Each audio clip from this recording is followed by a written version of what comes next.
locked up inside, but everything's fine. I'm losing control. I'm out of my mind. I'm falling, falling, falling, falling apart. I'm falling, falling, falling, falling apart.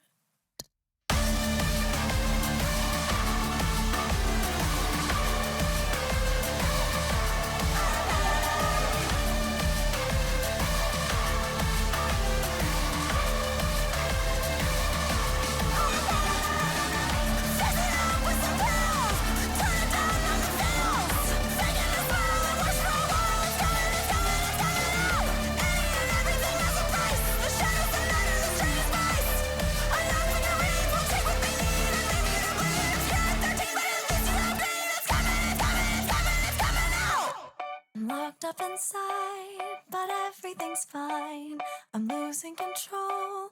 I'm out of my mind. I'm falling, falling, falling, falling apart. I'm falling, falling, falling, falling apart.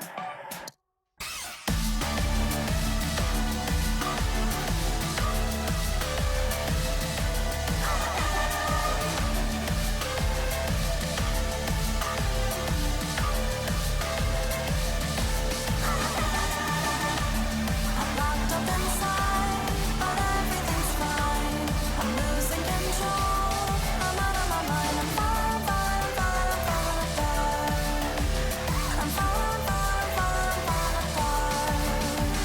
I'm falling, falling, falling, falling apart. I'm falling, falling, falling, falling apart.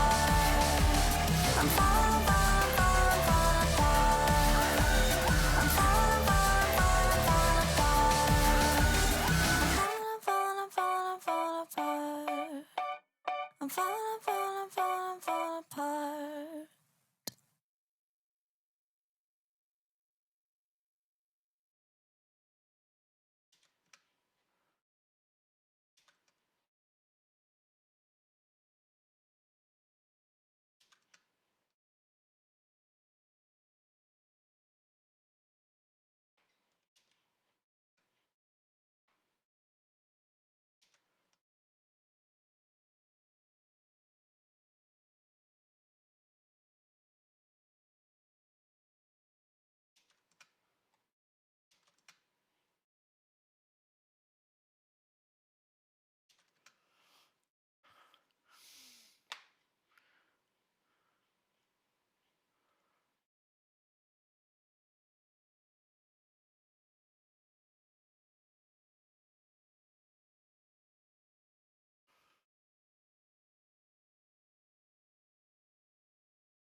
Why do you do this? Ruining the moment. Couldn't see your behavior was toxic. Hello! Good morning.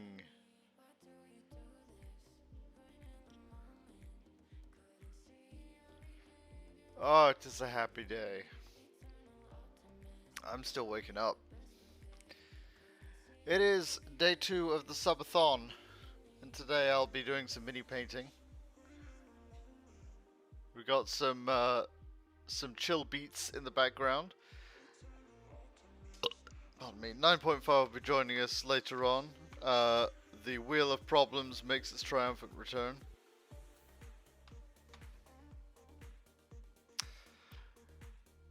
And I forgot to get water, so I...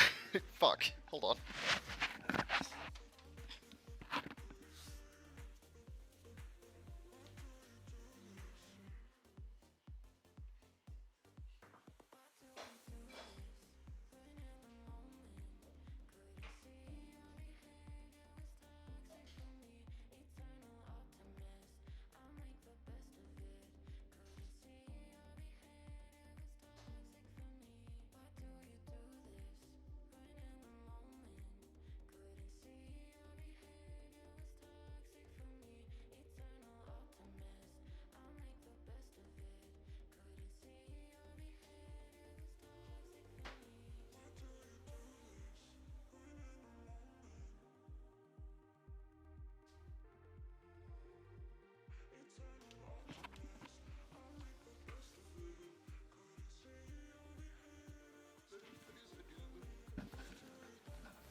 Alright, so this is a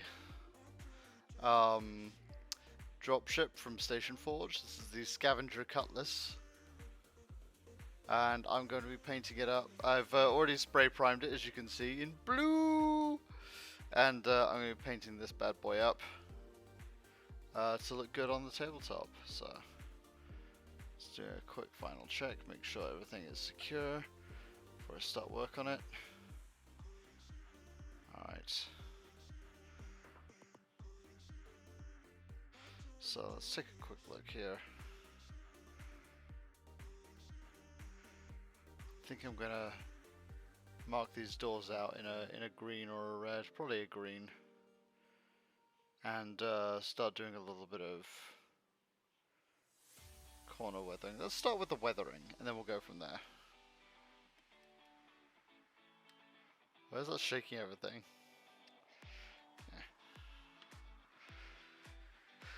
Yeah. Alright, metal weathering.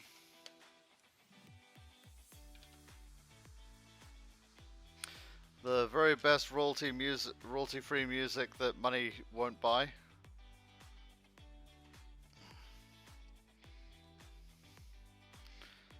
That brush might be a little too soft for that job. Have a harder one. It's too soft still.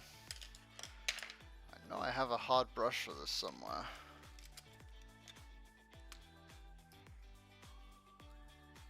Aha. Still kind of soft, but it's a square cut, so it'll do a better job.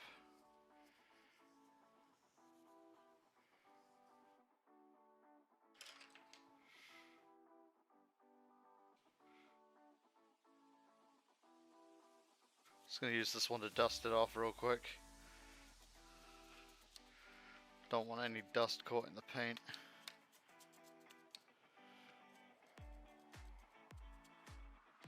Tends to work out pretty bad for it. Alright, we're paint chipping, so we're gonna start with a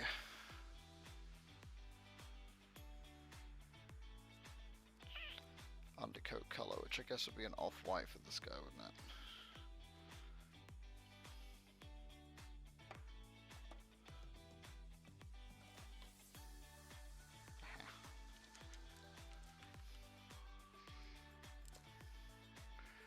There's a shake.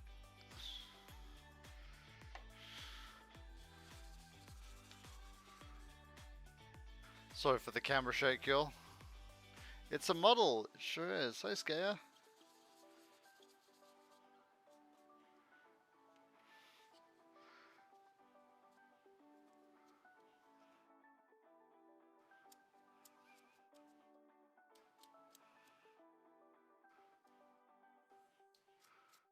So what I'm doing right now is applying a little bit of weathering.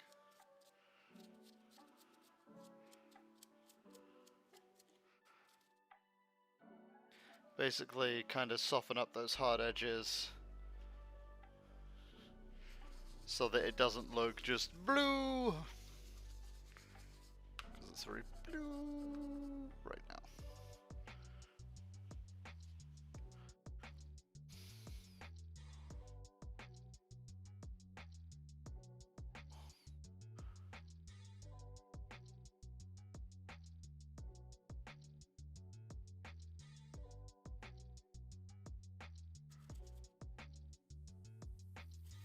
And what this will do is it'll add a little bit of extra depth when I start colouring it with the actual paints.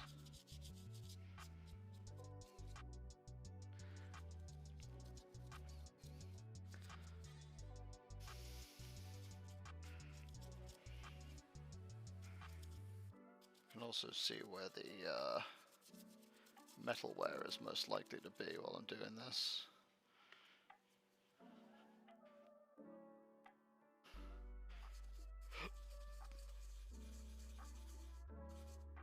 This is our kind of showroom fresh.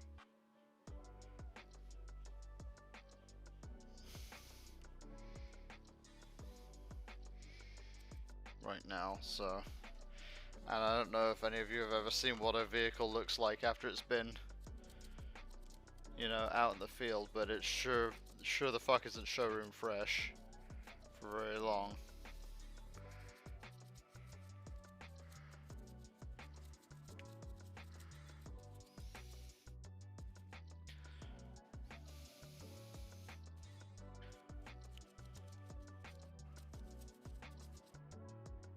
So we're just adding a little tiny bit of paint here on the end of the brush. By going over these hard edges, you can see how it's sort of catching in those corners. And it's already adding so much more like depth to the model. Rather than say the other side where you can see it's just a plain blue. Plain blue. Hee.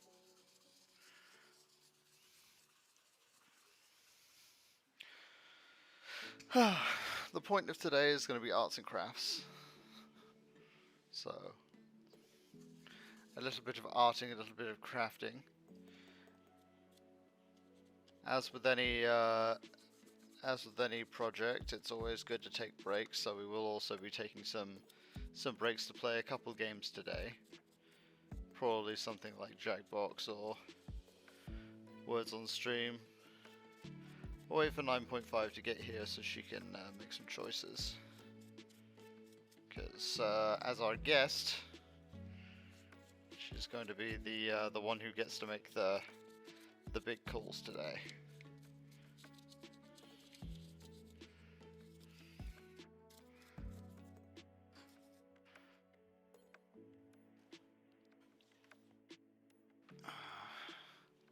As soon as I'm done with this coat, this dry brushing coat, as it's supposed to be. So this is a scavenger cutlass, which is a mini from a 3D print sculptor called Station Forge, which you can find on My Mini Factory. They do some really cool like vehicles and troops for 40k and 40k adjacent games. And I liked this one so much I decided, because I liked its kind of diesel punky aesthetic. So I, like late diesel punky I guess. So I printed 2 of them out. I have the other one over here, which is going to be a top-down project for later. If this one gets done, I'm going to start on that one.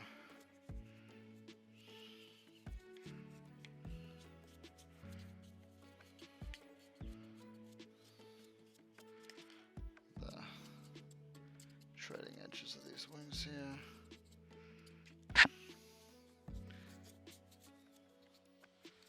There we go.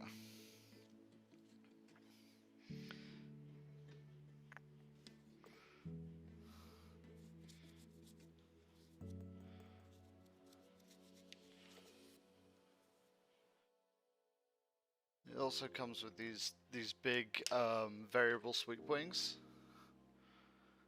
which I've already kind of painted down, but these are going to get a completely separate treatment from this because they are extremely flimsy, and I have to re-glue and pin these, which will be the craft part that I'm excited to show you all later on.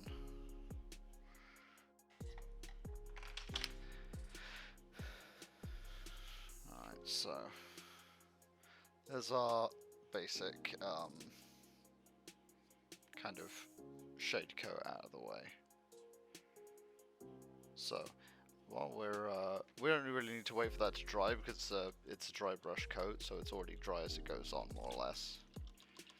But let's go and take a look at today's stream goals, shall we? Let's get people nice and hype over that.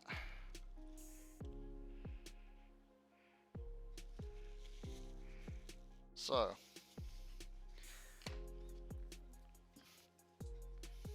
I'm just gonna delete this subs thing because it's completely incorrect.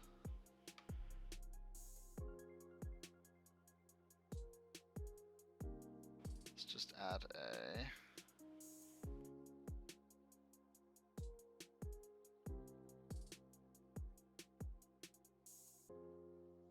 just be a general, there it is, text.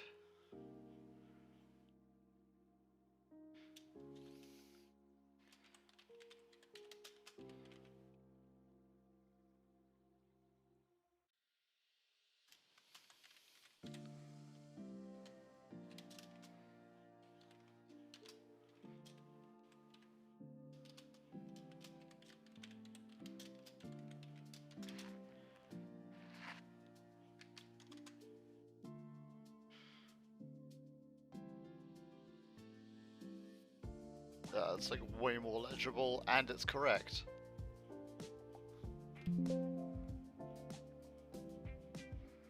Alright.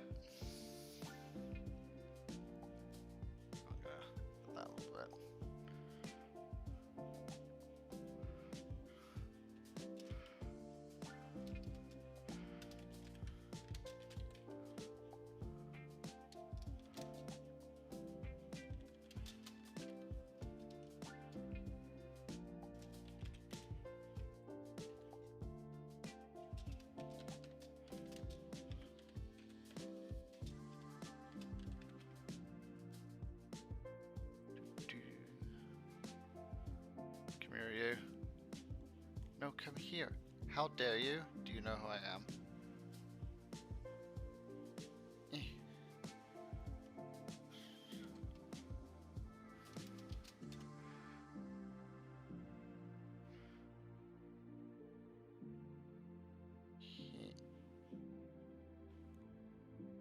Boom. Alright. So, let's go to goals. So, at 60 subs, we'll be adding OC cameos into Arcana Watch USXW. At 80 subs, I will write a short story. So, I class a short story as anything 1,000 words or less. At 100 subs, I'll write and run an RPG one-shot for you. Your choice of, your complete choice of, like, setting, background, whatever. And finally, at 120 subs, I will print, paint, and mail out a 1,000-point tabletop army, or a party of PCs. So, player characters for your next D&D adventure. At 140 subs, the mystery box. Because I don't think we'll get to 140 subs. Alright. That's so far. I have a little bit of water.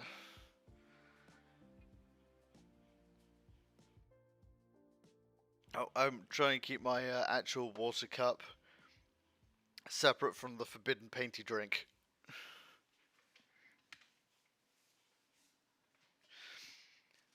You're not a real painter until you've accidentally taken a sip of the forbidden painty drink while working on literally anything else. It's sort of a rite of passage.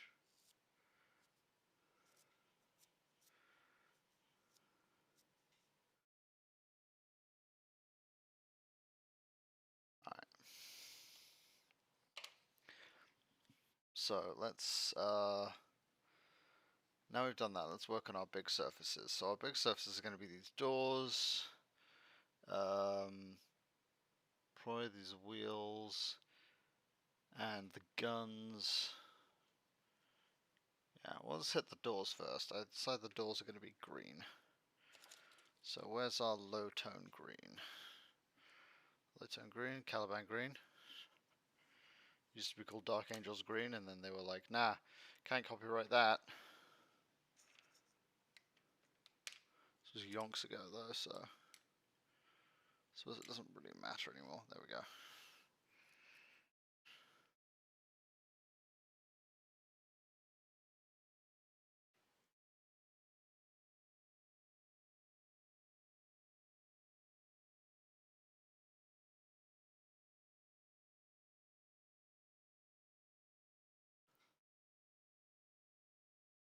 Very delicately colouring this in.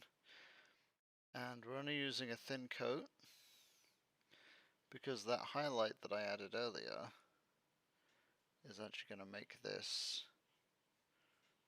if we make sure we keep the coat thin, that highlight added earlier is going to shine through ever so slightly. And it'll add a little bit of zenith lighting, which will look very nice on that door.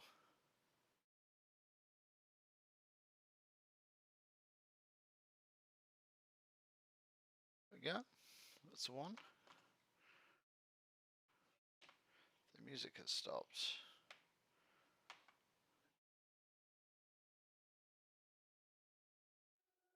There we go.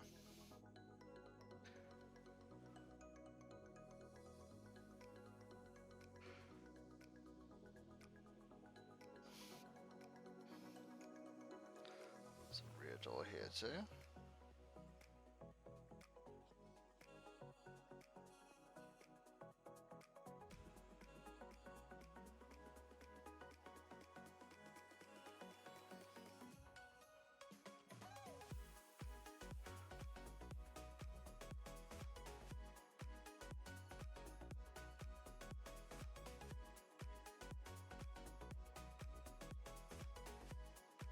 Some nice little jaunty jams today.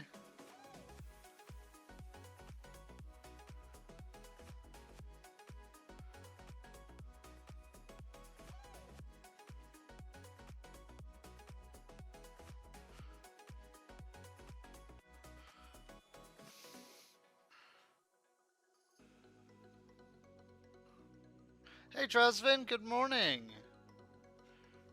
Welcome, welcome.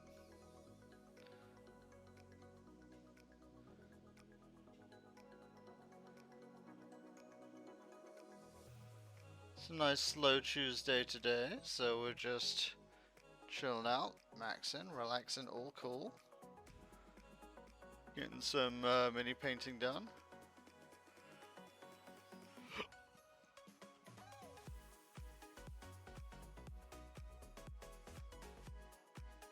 That's a little thick.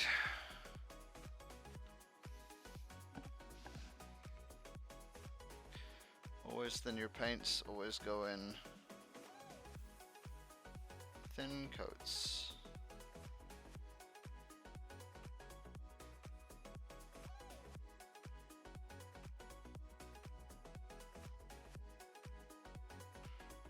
Yeah, the running mantra is 2 thin coats, but sometimes you don't even need that. What else do we want to... Since we've got the green out, anything else we want to kind of zenith highlight with green? It's just going to be the doors. Is this up here? So what I'm assuming is like an emergency hatch.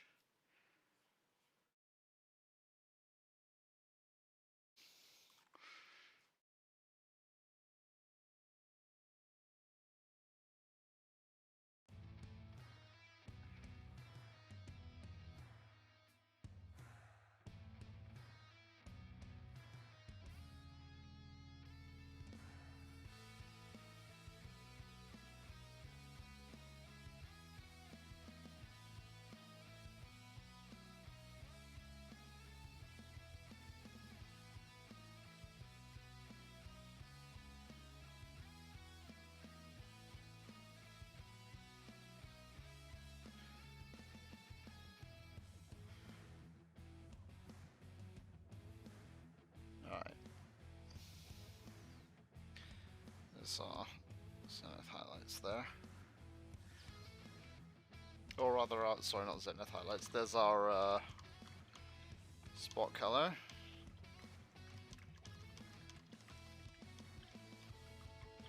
Alright, let's move on to metals.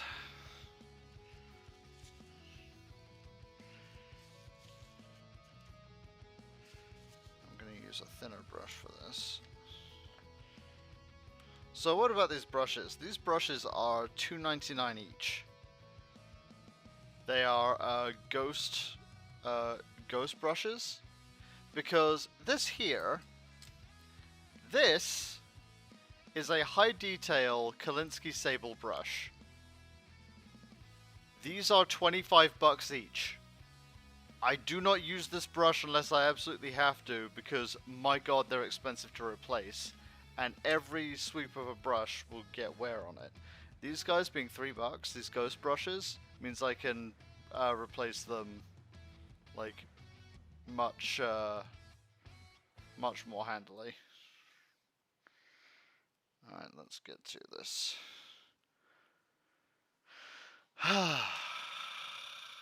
YouTube, how about you just pretend not to see my ad blocker so that I don't have to watch your fucking ads. I'm just trying to play music in the background.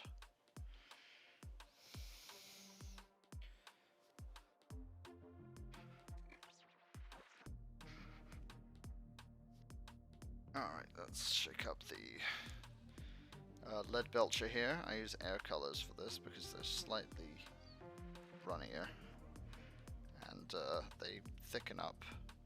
Because all paint thickens up in the pot over time. Like, you can't keep all the air out, it just happens. So by getting an air paint, I make sure that the shelf life is a little longer.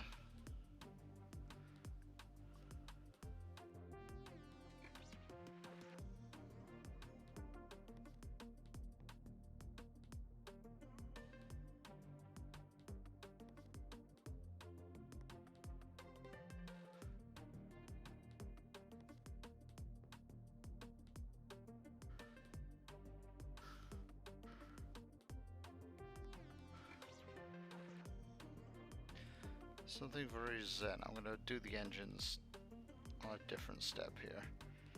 I'm just hitting small metallics right now.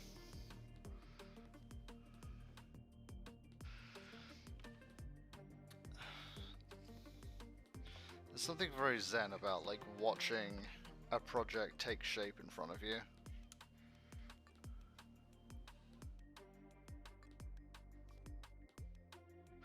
It also is it's always mind-boggling to me the fact that like this is all 3D print. Like a series of goos enter my house. You know, resins, paints.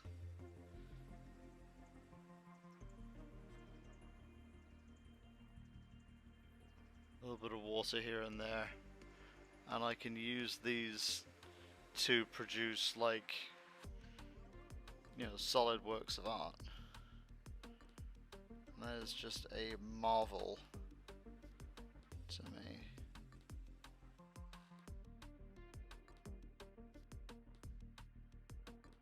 Sort of thing that like if you try to explain it to somebody 20 like there's a lot of modern stuff that if you tried to explain it to somebody 100 years ago, they'd burn you as a witch, right? But there's also a lot of stuff that, like, if you tried to explain this to somebody 20 years ago, you'd be burned as a witch.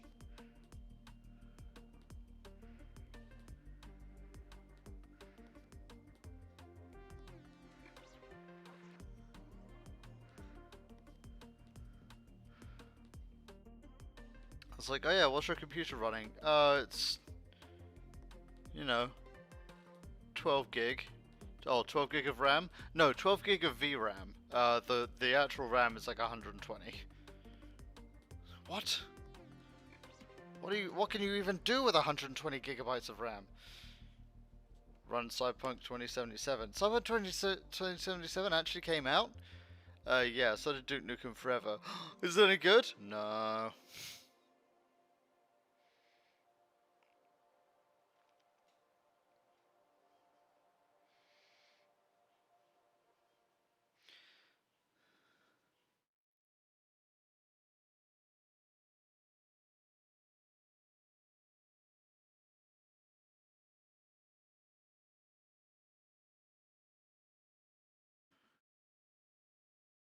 Fuck's sake.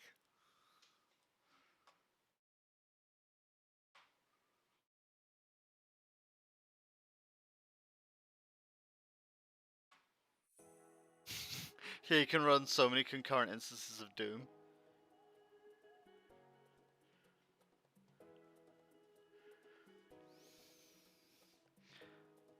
Pokemon's in 3D now. The games are like way smaller.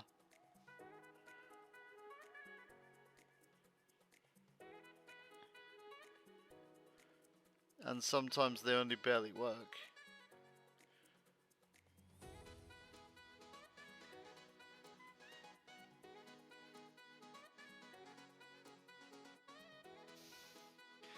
Gold and silver were the peak of, were the peak because you could go between the Johto and Kanto regions. Don't at me, I'm correct, and I will brook no argument.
I'm just checking the camera to make sure that I'm actually like showing what I'm working on rather than just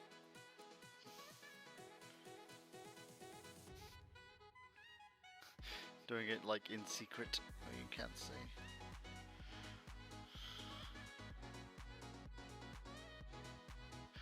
So one thing that is a little bit of a downfall of 3D printing versus injection molding is you end up with occluded surfaces, which is how you get things like that happen.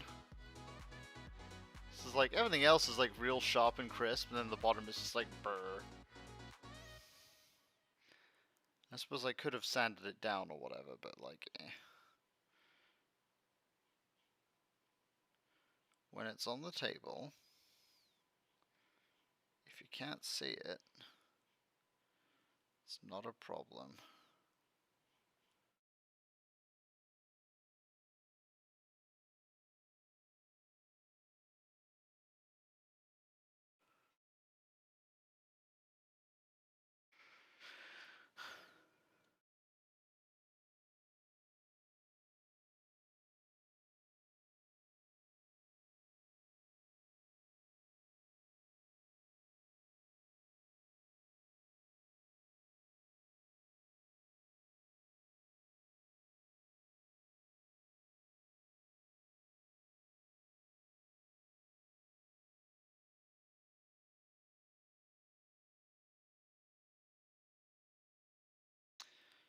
There's always the temptation to paint too much.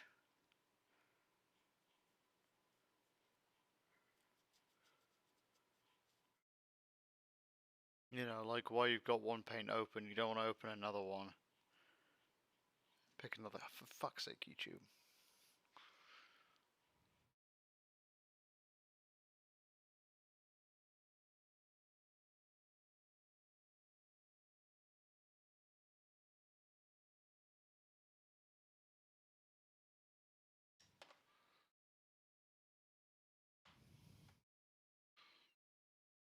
Fine.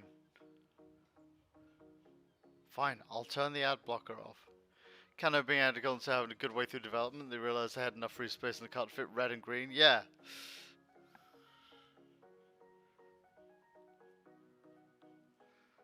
Yeah, shit was wild, man.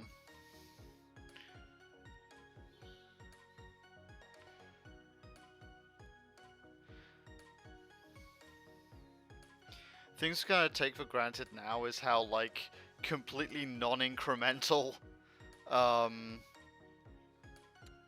new tech was back then.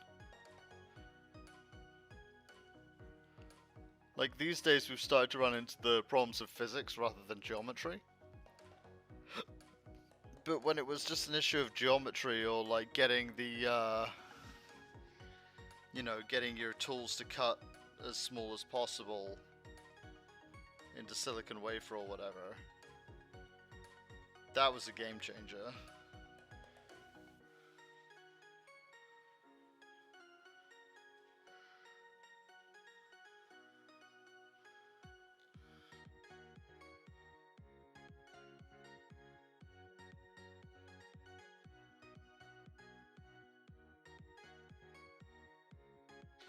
Whereas these days it's like, well, we need something smaller than electrons.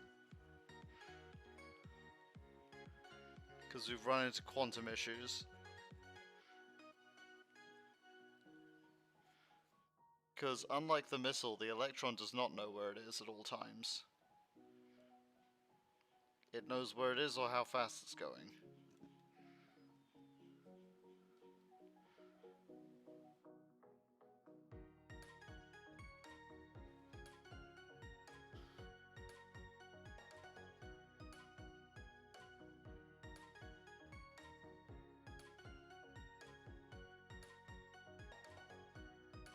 And if you make the pathways too small, the electron likes to exist in two places at once. That's not actually what's happening, by the way. That's a very, like, layman's explanation for it. But, like, it will activate the two pathways simultaneously. It's like, ah, fuck. Yeah, red and green barely fit on the cart. God, there's so much, like, behind the scenes jank required to make red and green work.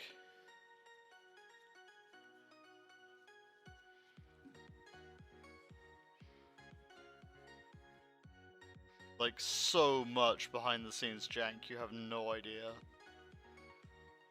I mean, you might have some idea if you've read it.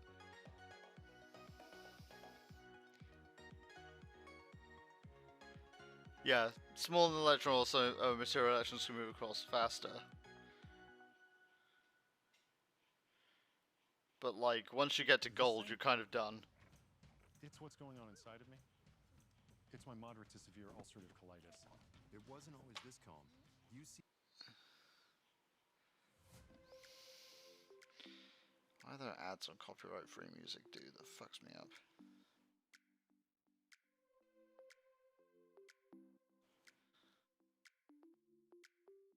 Alright.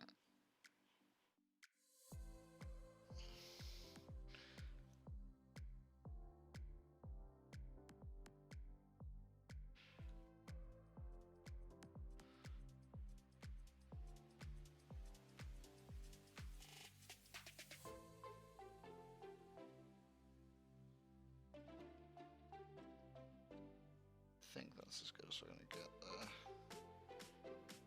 A little bit of edge weathering.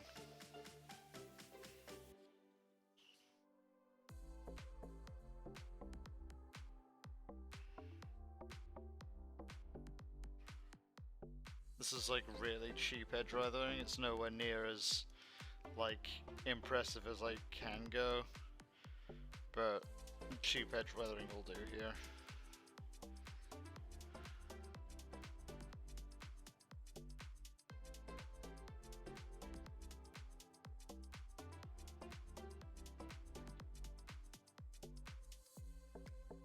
So we're gonna paint this in the metallic too, so it's easier to see.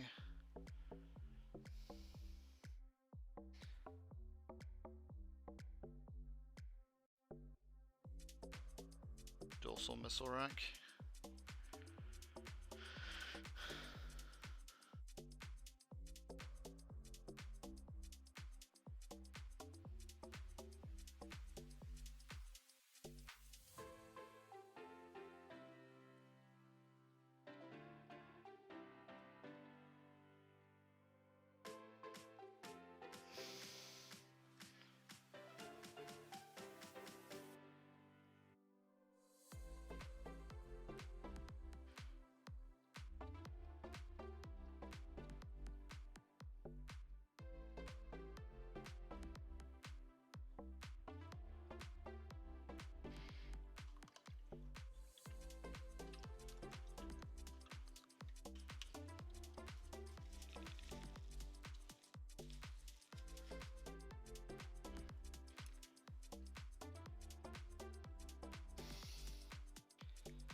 Take a quick break. Bottleneck is the metallic wires, semiconductor substrate, yeah.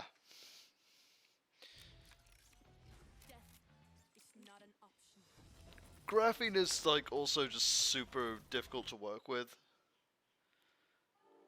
Because it's almost like, congratulations, you've created a new kind of asbestos, right?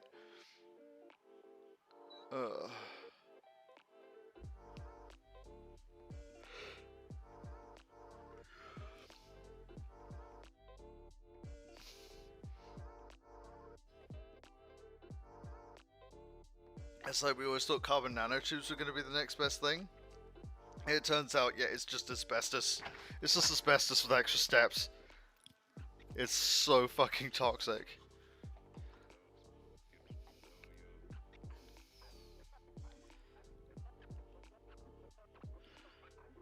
Right. What do I want to work on next on this? Probably those engines. Yeah. I need to take a quick break because my eyes are going funny.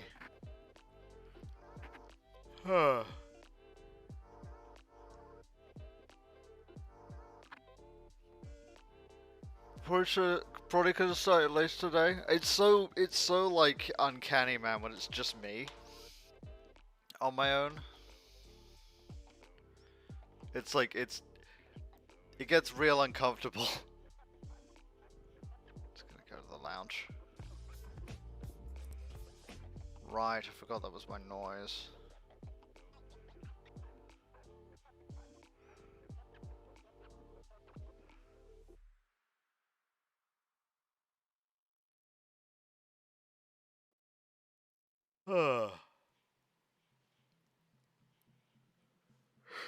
Yeah, the lo-fi music plus the lo-fi music plus the painting is draining me. I need the company of other humans or something to be happening on screen.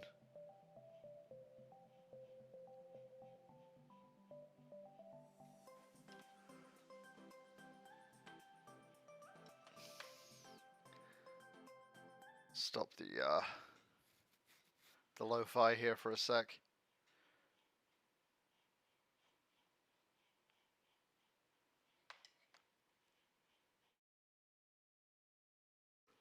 Oh god, yeah, there's straight up Valium for the forehead here. What? Stop. No, I don't. Go away. Leave me be. Thank you.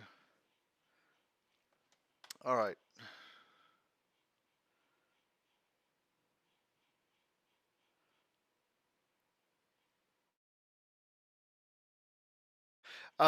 Sorry, graphene and graphite is different.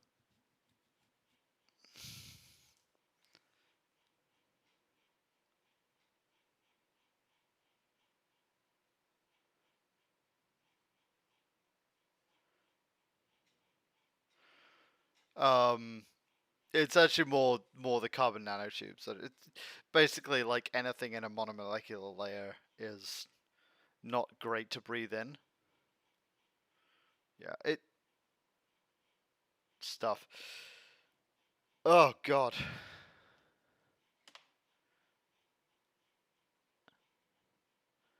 What can I do to bring my energy back up here? Any suggestions?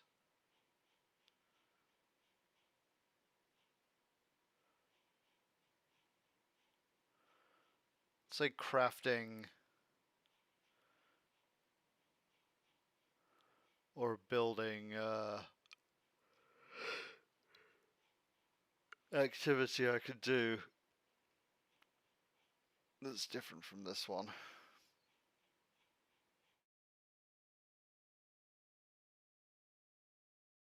Yeah, I see the other human beings around, basically. It's fine. We'll just work in silence for a minute. Because that music was going to send me the fuck to sleep.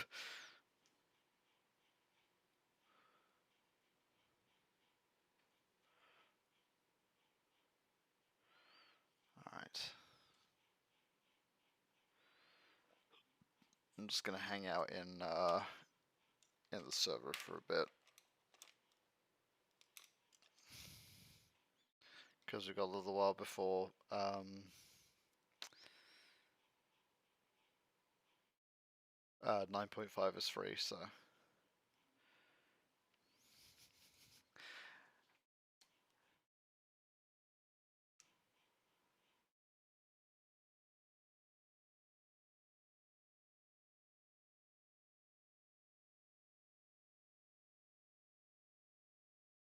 I mean, it's possible, Drazvin, that I'm wrong.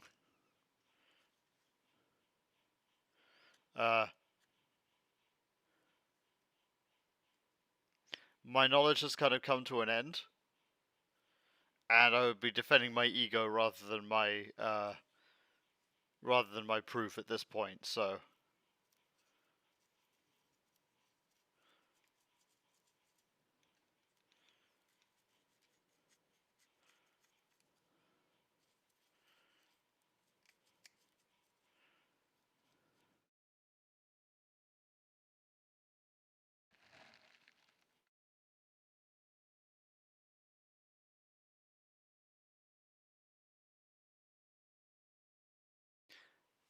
Say, I heard it from somebody who was credible, but I never got the explanation as to why.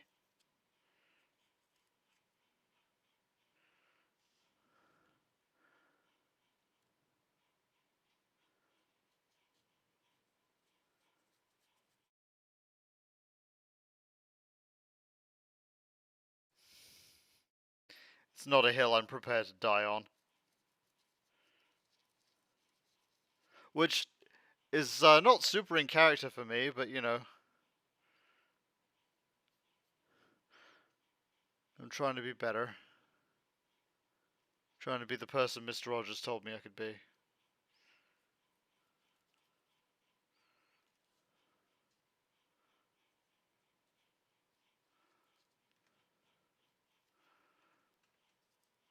Okay.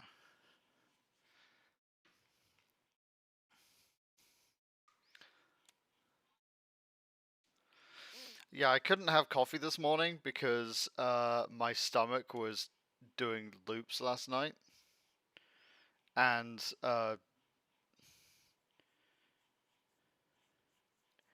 it was just like, even the smell of coffee was making me feel sick this morning. Might have something to do with the fact I drank hot sauce from the bottle. But hey, here we are.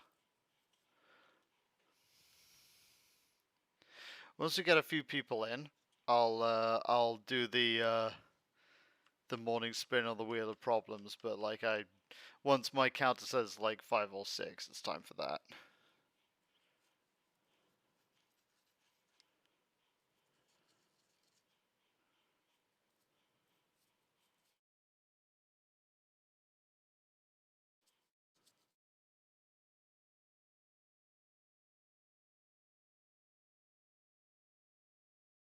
It's one of those things where I'm like, should I have started later so that more people would turn up? But yeah, here we are.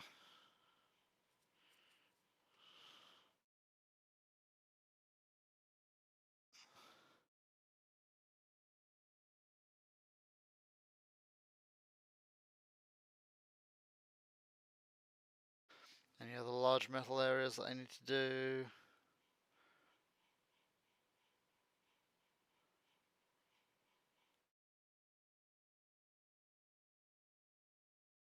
Oh, I didn't know that.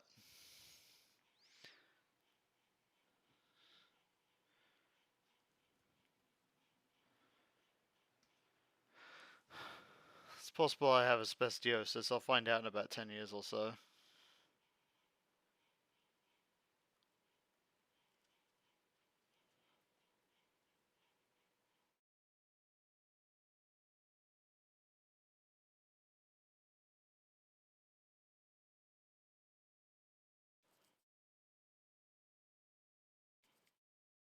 Just been playing around old farm equipment.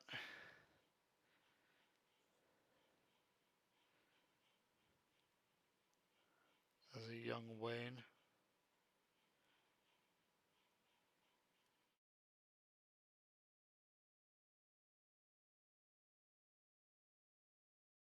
Alright.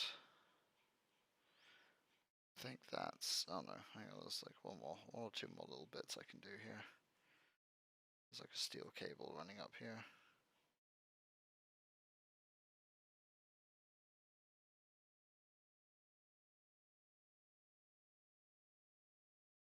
Oh, yeah. Cool. Cool and groovy. Alright, let's... Notice I missed some bits here. The door handle, I got that door handle I did not.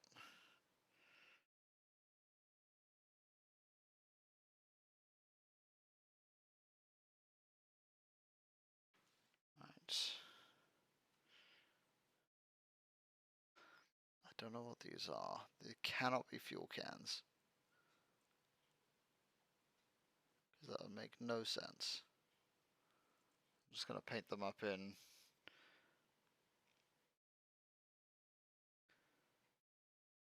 metal and pretend they're junction boxes or something.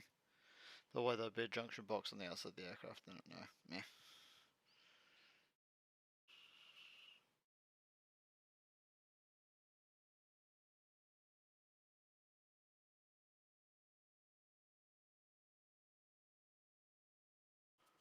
Yeah, okay. Next bit.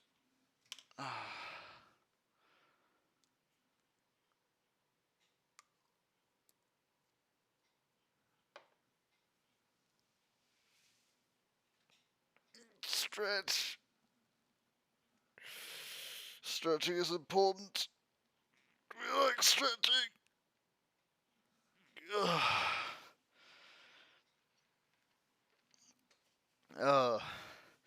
Stretching is important. We like stretching. Especially when we're hunched over a desk working on stuff. Alright.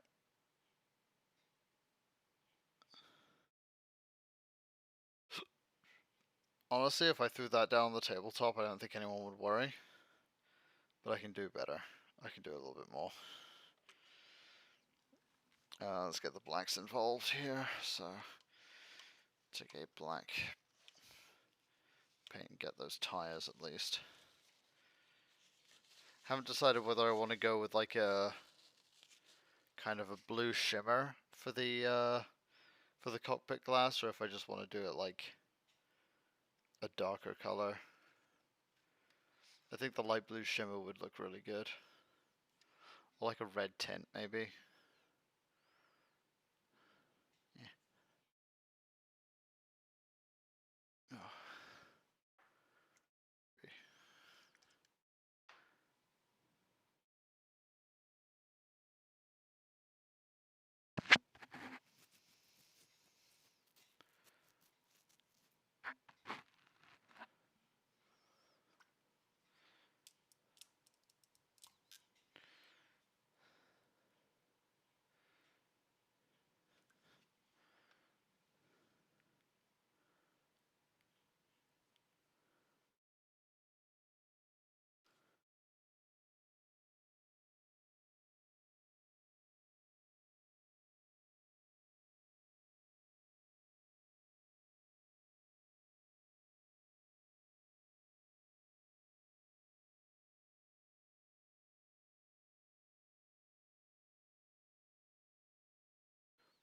Because normally when I'm doing this, I'll listen to like a podcast or something, or an audiobook. But I can't do either of those right now. Because if I'm on stream, I'll get a nasty letter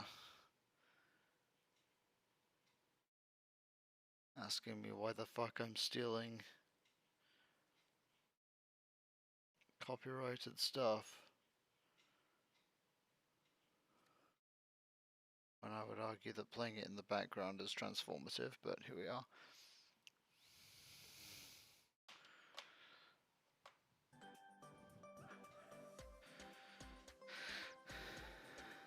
But if it's too quiet, people are gonna check out.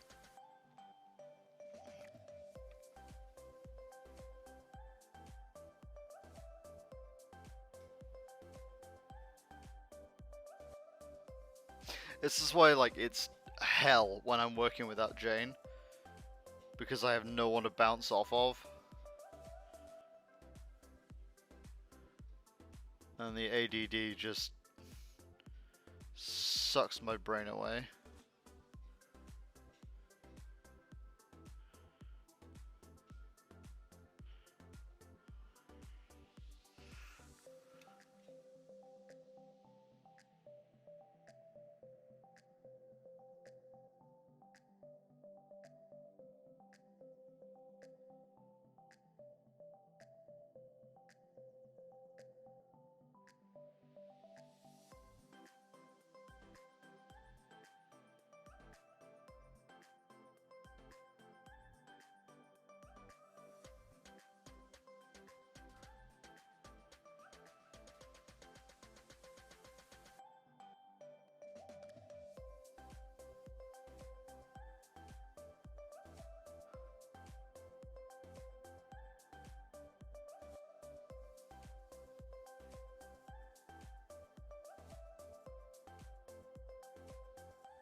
Ashley has just subbed. Thank you for the sub, Ash.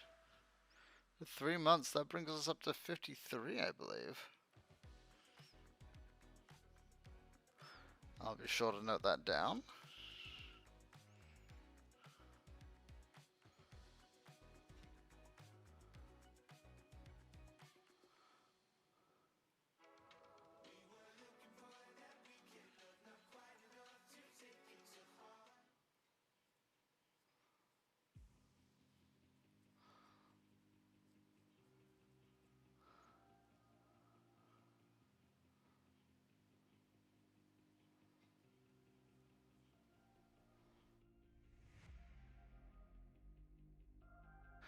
I am just hanging out in the lounge if you want to come and chat.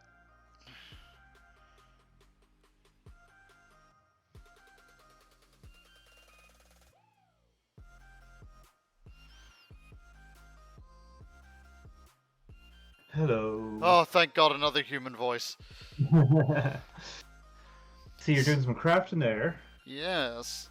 Today is Arts and Crafts Day. We have a guest coming in about 2 hours All right. to do some Arts and Crafts. That's 9.5. Let me make sure I mark up the sub here.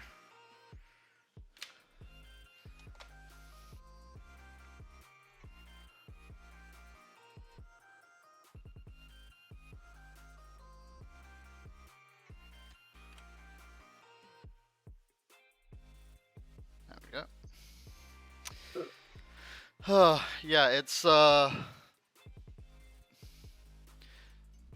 now I'm painting up this this gunship. Oh, sweet. And let me tell you, I've been just sat here going slowly insane, and Drazvin has been keeping me like mentally balanced by Boy, just we like love Drasman. yeah, just by like speaking to me at all. Cause like when I'm just here on my own, I got no one to bounce off of, and I got like this project in front of me, and like lo-fi music playing, and I can't have coffee today. Oh, we're Oh in no. ads. Yeah, we're in ads, so I guess we'll take a break. We'll be back in 5, everybody.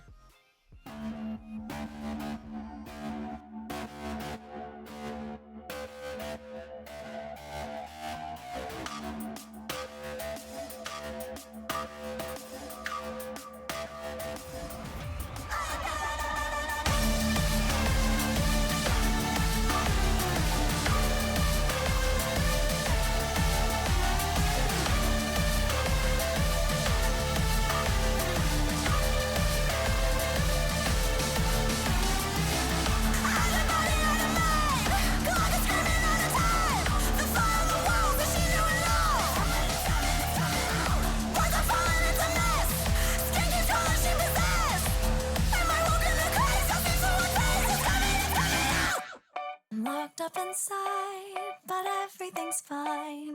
I'm losing control.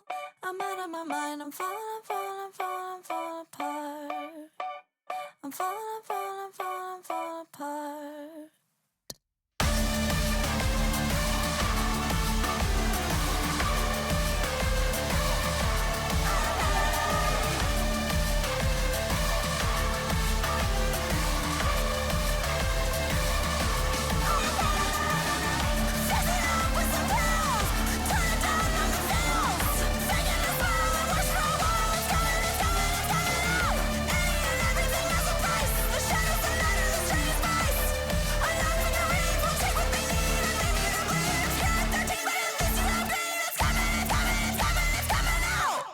I'm locked up inside, but everything's fine. I'm losing control.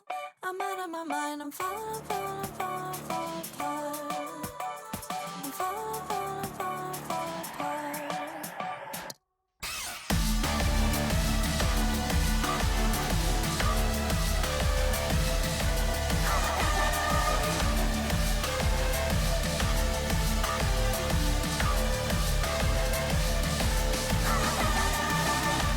I'm locked up inside, but everything's fine.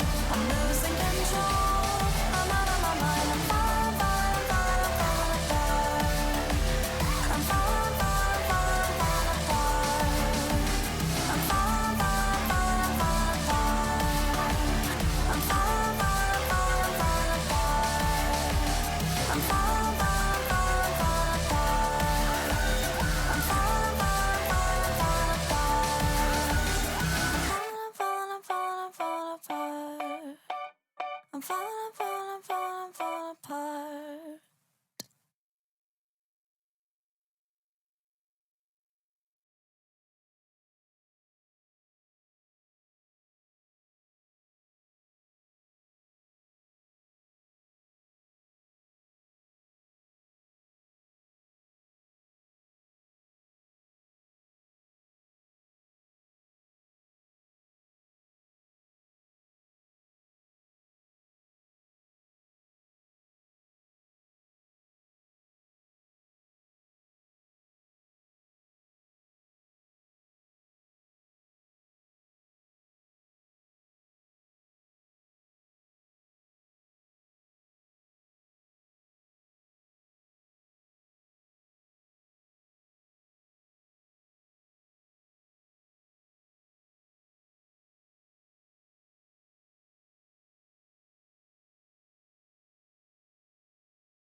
Oh my god! Oh, It was okay, such good so stuff too. let's go back over what we were already talking about.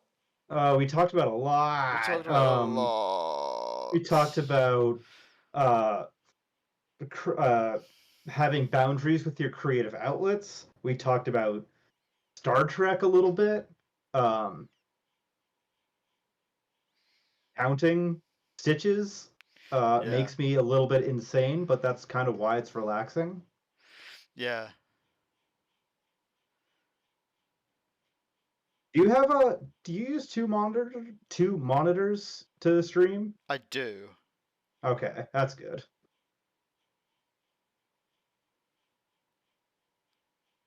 And what do you use to capture? Because I'm an OBS girly. I use Streamlabs desktop. If people are wondering why I'm just sat back and whittling on my phone right now, it's because I have to wait for that coat to dry before I can do literally anything to it. Yeah. That's Because what I was gonna ask of how'd you get into like mini painting? I was 13 and my friends were doing it. So basically, like smoking, I picked up another expensive habit. We'll circle back to that. um, that's cool. I've always liked the idea of mini painting. Let me just roll back a little bit. It's been pretty thoroughly destroyed in my move, but I was doing wooden model ships. Uh, I Yeah. and I do like how it got destroyed because I love shipwrecks like a lot. I just think they look fucking awesome. I love maritime tragedy and stories, Hmm. but I decided to paint the hull blue just kind of because I wanted to, and I tried to do like an algae green like finish on this to make it look like it was wasting. But looking at the way people will do aging detail on Gundams with like a white colored pencil and smudging it is just really impressive to me because Yeah. I have some like I don't want to say shaky hands, but they're not. I don't have a dex build. I'll say that. So shaky hands can be helpful. Oh This is yeah. something. Yeah, this is something that I actually. This is like a myth that I like to bust. Is that like you don't really need because I don't actually have. If I put it in front of the camera, I don't have like super steady hands. Like even when I'm holding a brush, like it's mostly still, but it still moves around and shakes a little bit. Especially when I'm like really intense and tensing the muscles in my hand to get like a very clear delineation in there.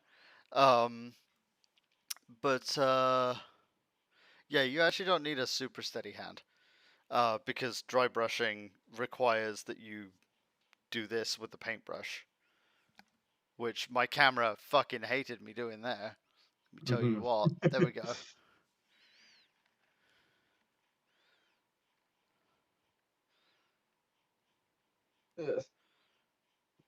Yeah, I got into crocheting because my grandmother was a huge knitter and got my sister into knitting, and I was like, I can't do it. And I would this might come as a surprise. I was mostly hanging out with the girls of the family because I just kind of gravitated to them more than my brothers and uncles Still or talking. brother. I only have one. I have a bunch of sisters. Hmm. Um, and now he has all sisters. Uh, but I couldn't like click with knitting. It just didn't make sense. So they just gave me a crochet hook, and they're like, "This is easier anyways." Um, and I'm also left-handed, so it was kind of like the arts and crafts equivalent of giving the annoying little sibling an unplugged controller so they shut up. They're like, "You're left-handed. You'll never crochet anything good, but just pull yarn through holes and stop bothering us and let us do our crafts. So my technique is like not perfect. Like you can see, like I'm hooking the working yarn just like a fish hook with my finger. I don't have it like wrapped the way you're supposed to because I didn't learn that way. So it's just kind of not comfortable to now. I have a That's very fair. brute force approach, which is good. Crochet kind of is friendly to that in a way knitting isn't. Mm. Yeah, no, knitting can be absolute torture on your fingers. Yeah. And like you can't fuck up the count on knitting. If you fuck up on crochet, it's really easy to back up if it's not that far of a mistake. And if you do notice it like way late in the game, you can kind of fix it a little bit in post. You can make it good enough, which is kind of all we're after.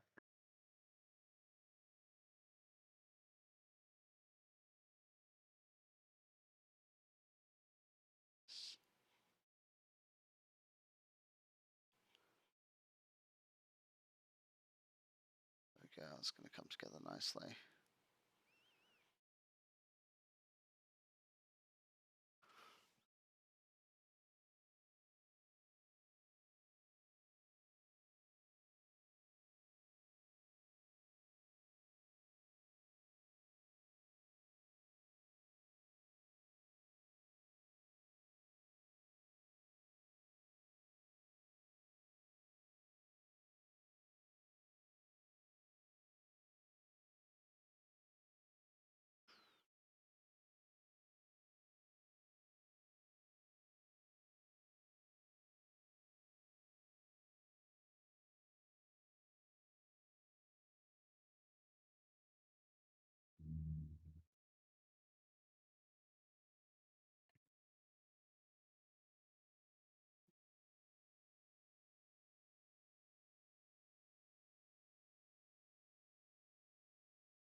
There we go. Once that's dried, throw another coat on top of it. Should be good to go with that. Currently doing the cockpit glass. So I'm doing this trick where I use a extremely specular, like I use a chrome metal paint, Mm-hmm. and then once that's fully dried, cover that with ink, and then do like 2 coats of that. It comes out looking a little bit like that. It's got like a Very specular nice. shine to it. Got to let it completely dry though, is the thing. Yeah. I don't think I asked. What is it? You're painting? Is that like a? It looks like a like Warhammer troop transport sort of Basically, gimmick. yeah, it is. It's a troop transport for my bunnies. Um, and it's not going to have much more detail done to it than that, I think. Because as far as the bunnies go, I'm just like painting tabletop standard, which is if you drive past it in a moving car and it looks fine, it's fine. Doesn't need anything. Doesn't need Yeah, anything extra to it. that's my approach to knitting. If I give you a blanket and you start inspecting my stitches, you're an asshole. Yeah. I'm like, hey, free blanket.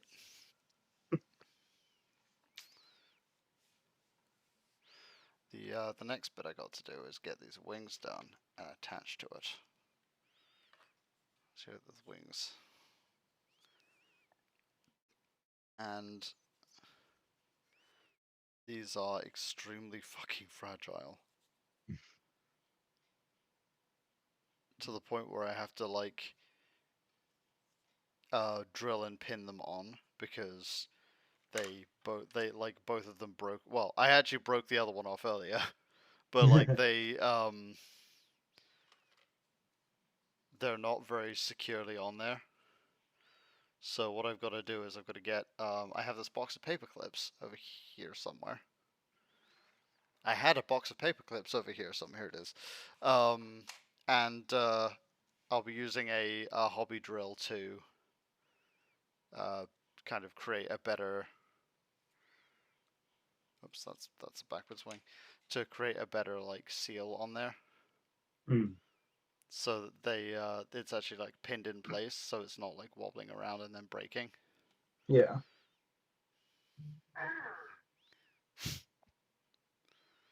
Urgh. My husband drove up to Massachusetts last night to visit some family for a couple days because we got like a surprise week off Hey, from our job at the old moving company. oh nice. It was that bad yesterday. Yeah, it was like um Because I know you it's said just like you were a late because it was like a long ass day. yeah, yeah. I work for a moving company, and yesterday I was packing. People can hire a service to pack their stuff for them, and then the next day the movers come in, and they just had way more stuff than like they seemed to say that they did. Um, and like what I was expecting to be with 4 to 6 hours took 8 hours, Jesus. and that included a 2 hour travel time.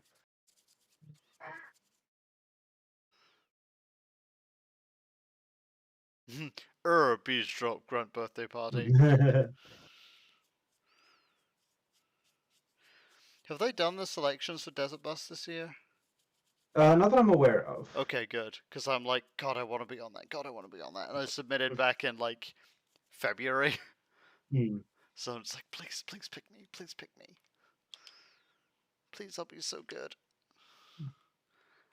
Maybe once. I cannot swear for a week and a half. I promise. Maybe once I get famous, I can go there in person and show them wrestling moves and stretch Bram. I mean, I'm not super famous, and I'm trying to get there this year. So sell yourself I short. think I think you have more credibility than me. There's a lot of independent wrestlers.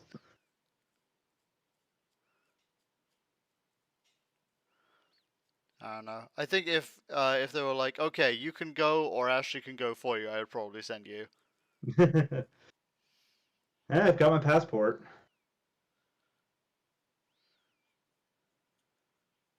Yeah, those Like, don't get me wrong, I really want to go, but I think you have more to offer in terms of like entertainment. yeah, I can make them do a wrestling warm up exercise Oh yeah. and see who lives. Um, yeah, one of the best crowds I've ever had was when I wrestled in Quebec, and it was a fundraiser for an elementary school. So the audience was mostly like elementary school, like third to fifth grade kids. Hell yeah. They never get tired. They were screaming the whole time. It was very good. Hell yeah. And I got a very funny for me cheap pop. It's in my entrance. I got up in the corner and I shouted "J'adore le catch," just like some of the only French I know, and everyone went way.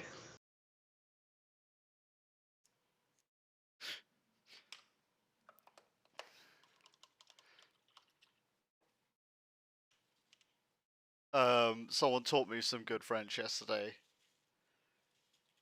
which was like Neshi Neshi pas le manger. Don't shit where you eat.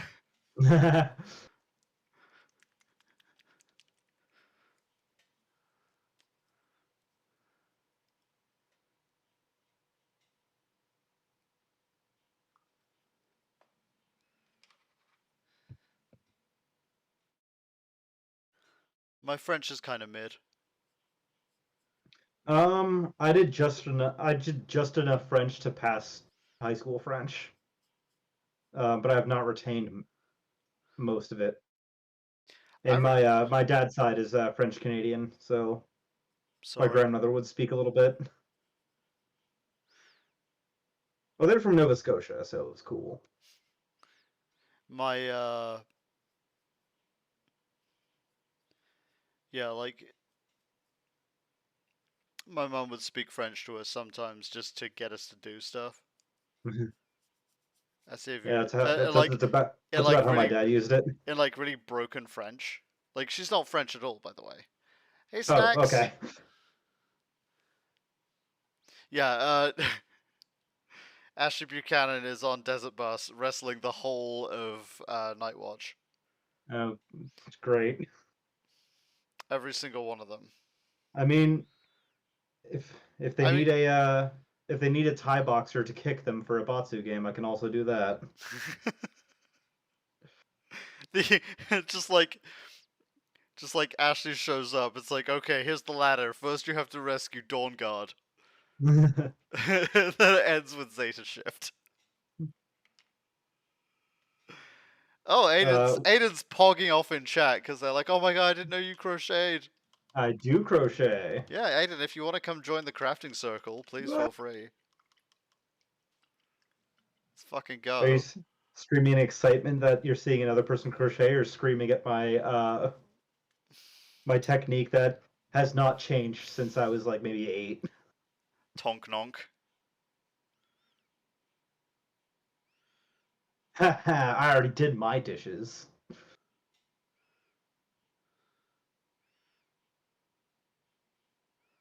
Do you mean the single best household chores?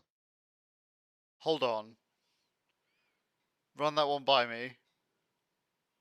On the tier list of household chores, doing the dishes, that's S tier. I fucking love doing the dishes.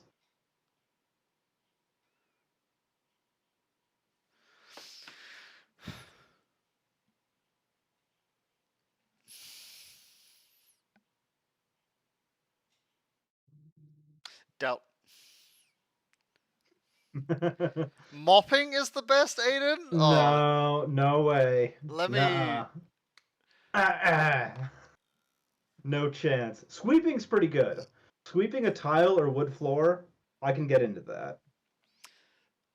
that. Sweeping, I would put on A tier.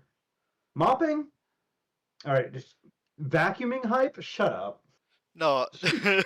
Shut up. Shut your mouth.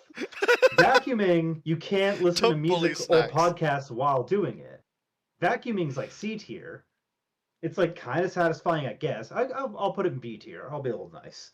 Vacuuming, it's pretty satisfying. It's nice to see stuff get sucked up, but sometimes it gets clogged and you got to fix the hose. Sometimes you suck up something you don't want by accident. Yeah, power And washing is the. again, power washing's not a household chore. That's a bigger project. So personally, I wouldn't qualify that. But I Okay, also live in a city apartment. I'm gonna ruin everyone's day by telling you what my favorite household chore is. What's your favorite household chore? Cleaning the litter box. You know, it's not a big job. You don't have to So agree with me just because I control the airwaves and can shut you off at any moment. I'm not Uh, agreeing. I'm not disagreeing with you. Like, I don't have cats. Um, only because I'm allergic to them. Otherwise, I would probably have a cat. you probably have like 6 cats. Let's be real. Yeah. Well, it'd be very easy. There's a lot of stray cats that live on my block, Yeah, and they have followed us home before, the and I feline have given them distribution a can system. of tuna. Yes. Yeah, the feline distribution system will find you. Yeah. It will come for you. It will make this very easy. Shit. How do I make Ashley not disappear while I'm playing with this? So, we've got 6 viewers. Hell yeah. And I said that when we had 5 viewers, I'd do the inaugural spin of the Wheel of Problems and explain the subathon goals. So Let's do the subathon goals first. So right now our goals are boop. We've switched up the subsystem. They're now every 20. I'll spin the wheel in a minute. Don't worry. We'll get to the wheel. We'll all get to the wheel. So 60 subs, Euro C will cameo in Arcana Watch or USXW, your choice. You must be 18 plus to have a cameo in USXW. At 80 subs, I will write a short story about anything you want. So my idea for a short story is between 1 and 2,000 words. So have at. At 100 subs, I will write and run an RPG one shot for you in a system. Well, I won't say the system of your choice because I don't know every system. And if you're like, hey, I want you to run this in Fate Accelerator, I'm just gonna be like, bro, I don't know how to run that. So, Yeah, we gotta fire up some GURPS. it's like, Where my yeah, GURPS heads at? like you want to run Vampire the Masquerade, and I'm just gonna be like, vampires frighten me. Like Vampire the Masquerade vampires frighten me in ways I'm not comfortable with. I need a better DM to do that. So there's certain RPGs I won't run, but I will run things like D&D, Mutant Year Zero, Tales from the Loop, Things from the Flood. Pretty much any Savage Worlds you can name, I'll do. Yeah, at 120 subs, I will print, paint, and mail out a 1,000-point army for you. Or I will 3D print and paint, and even Hero Forge model, if you like, a full party of PCs for you. So, like, if you and your friends have a D&D group that you're really, like, proud of and that's been running for a long time, I will consult with you to get them made in Hero Forge, print them out, and paint them at 120 subs. At 140 subs, mystery box. And there's two reasons for the mystery box. First, to create an air of mystery and drama. And secondly, because I haven't thought of anything more impressive than making you a party of PCs yet. So when we get to 140 subs, I guess we'll figure out what it is. I will grant one wish, I guess. Within my powers to grant. Of course, we are still we're still going for goals on the clothing choices. Right now, I get to dress myself. 10,000 bits. 10,000 bits. We start with the Guilty Gear Strive Elf Out cosplay. 20,000 bits. I get out the Virgin Killer sweater. 30,000 bits. Jeanette from Vampire the Masquerade. Just because it's a very good costume that makes the boobs look nice. At 40,000 bits, it's bikini time, and at 50,000 bits, it's lingerie time. So, What's a Virgin Killer sweater? it is a sweater that covers, like, it's got a turtleneck part to it, and it covers like this, and like leaves your entire back exposed. Oh, okay, I gotcha. Yeah. I just realized that I wasn't on camera and nobody could see what I did there. Alright, and every 5 subs of 5,000 bits, we spin the Wheel of Problems. We are 2 subs away from the next, like, official spin of the Wheel of Problems. And, you know, our next goal is at 60, and we're 4,500 bits away from the next bit goal. So, as always, everyone gets a free spin in the morning, so let's spin that Wheel of Problems and see what problem I've given myself.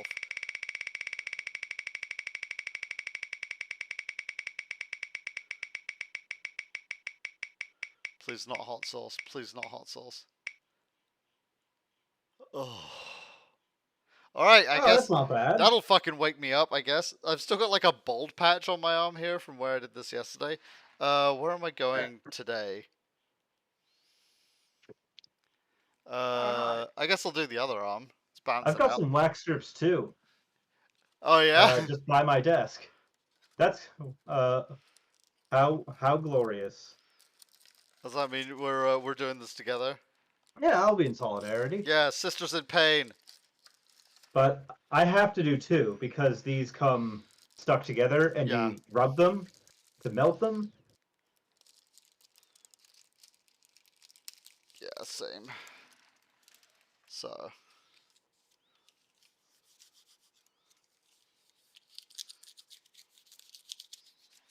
Alright, you know what? I'm just going to continue up this arm because there's this one bald spot now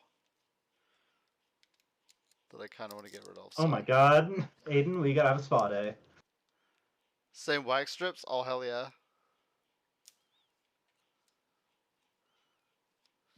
These are a little old, so I hope these work at all. Same. I don't want to be uneven here, so let's see if I can get the same. Alright. Alright, it's like right next to it on that side. And this is like. Come here.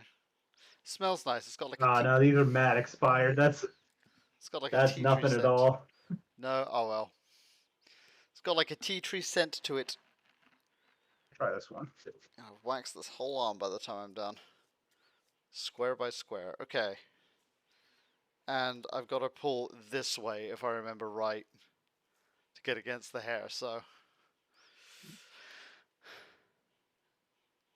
You have an epilator? Does that count? I mean, honestly, I'm not Oh, brave. here we go. I'm not brave enough for an epilator, man.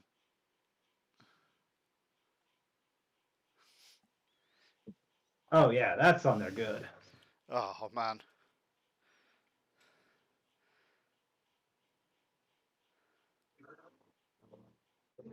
All right, so I got two. Hang on, let me.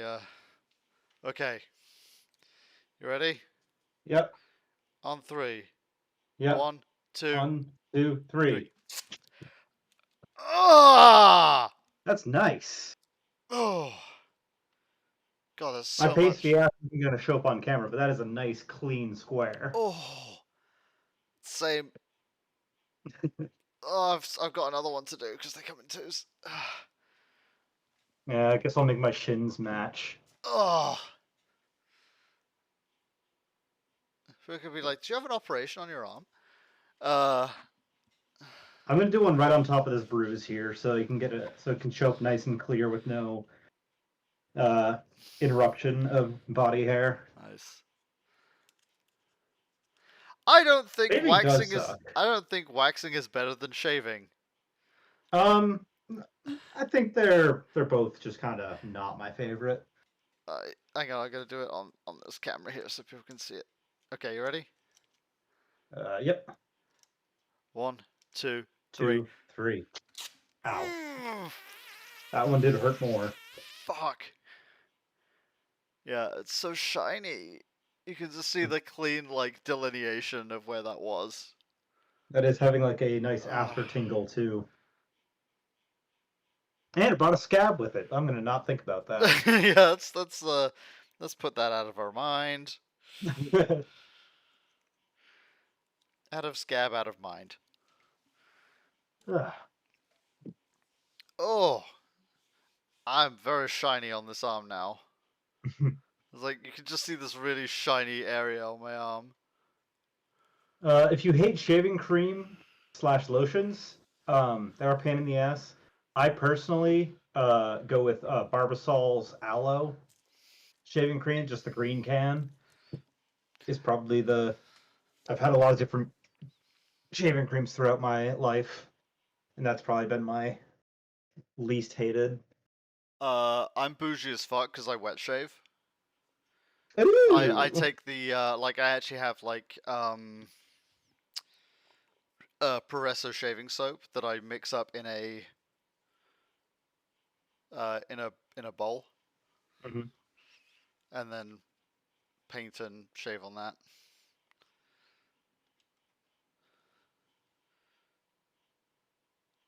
For my money, it gets closer doing a single blade 3 pattern shave. It just takes a little longer. Yeah, I just have a disposable 6 blade. Yeah. Fucking ow. I was like examining it afterwards, like I'm bold. So smooth. Back to work, yeah. Sag, I know. Uh, 1, 2, 3, 4. What comes after 4? 1, nothing's wrong with 3. 2, nothing's wrong with 3. 3, three's already 3. 4, 4 is further than 3.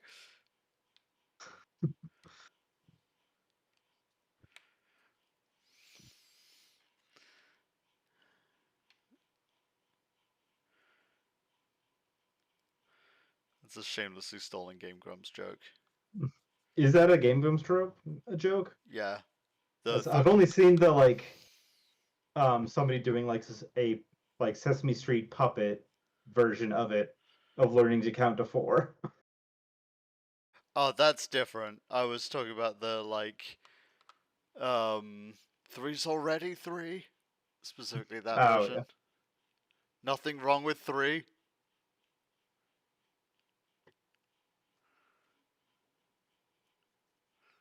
Just throw a little bit of chrome on here. Right to Valhalla, shiny and chrome.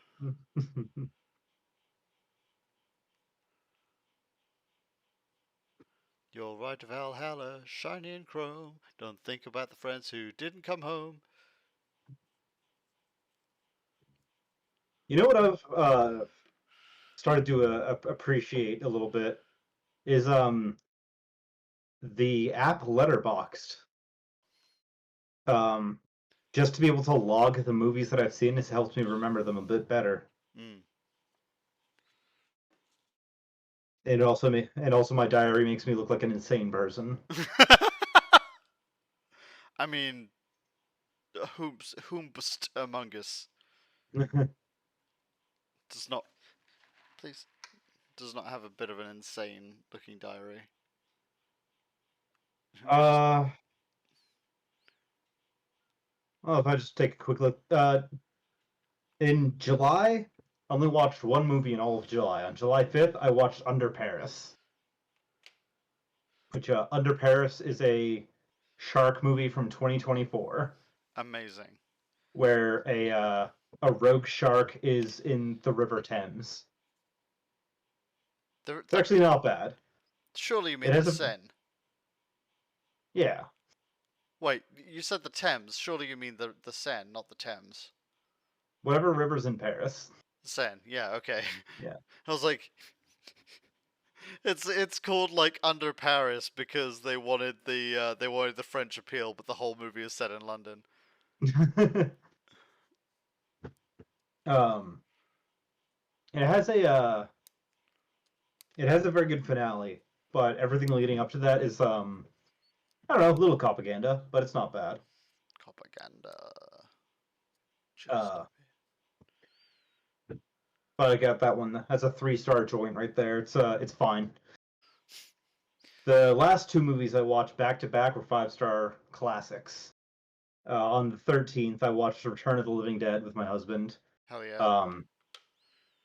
I don't think John Russo gets uh, the recognition he deserves versus George Romero. Was it John Romero? George. George Romero. John Romero made Doom. Um,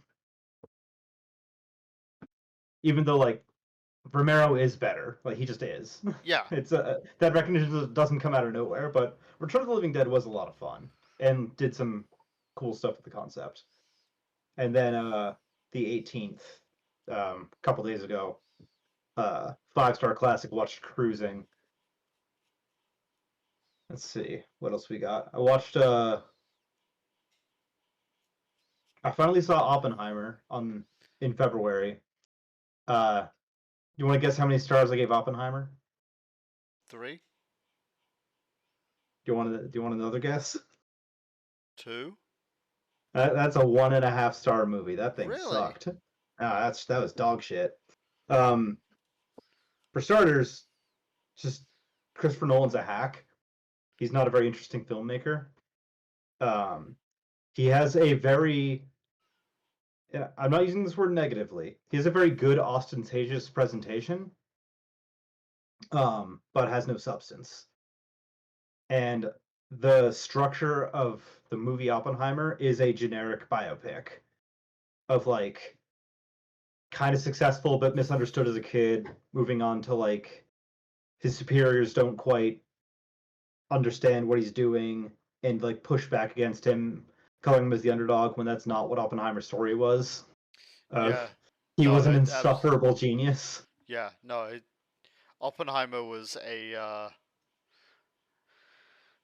Oppenheimer was like an archetypical mad scientist. Yeah, He wanted to see what the end of this road looked like. He really wanted to see it, and he was really smart, and he fucking knew he was really smart, and he understood the assignment perfectly. yeah. He wanted If to you make want a to bomb really, killed a bunch of people, and when he built it, he was like everyone kind of paints Oppenheimer as being like, oh man, look at this horrible thing I've created. Nah, he had a fucking chub on the entire time. Are you kidding?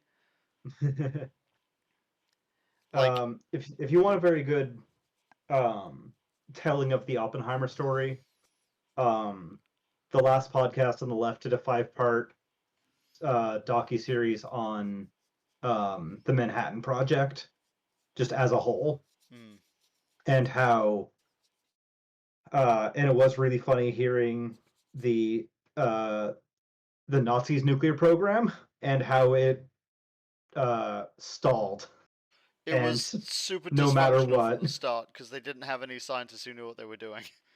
yeah, because well, specifically, they weren't allowed to use the math that we already had because that was Jewish math. You have to use your own math. Yeah, You have to use superior white math. So all the numbers were wrong, so nothing got done. yeah.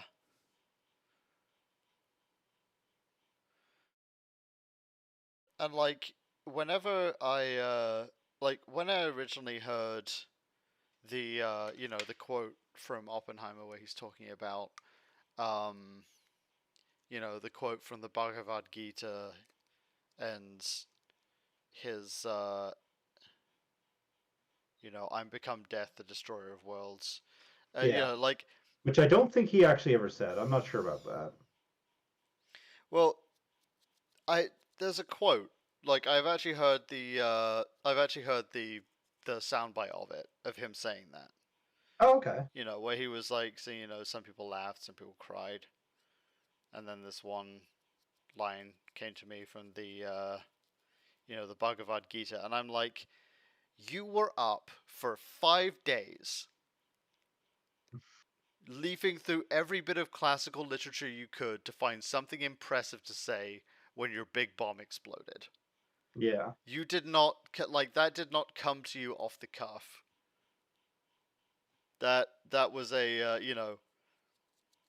Like most of Oppenheimer's stuff, it was a calculated move. yeah. Uh, yeah, going back to cruising, fair saying that they had thoughts about it. Yeah. Are you familiar with the movie Cruising, Adzy? I'm not. You want to give us a quick synopsis?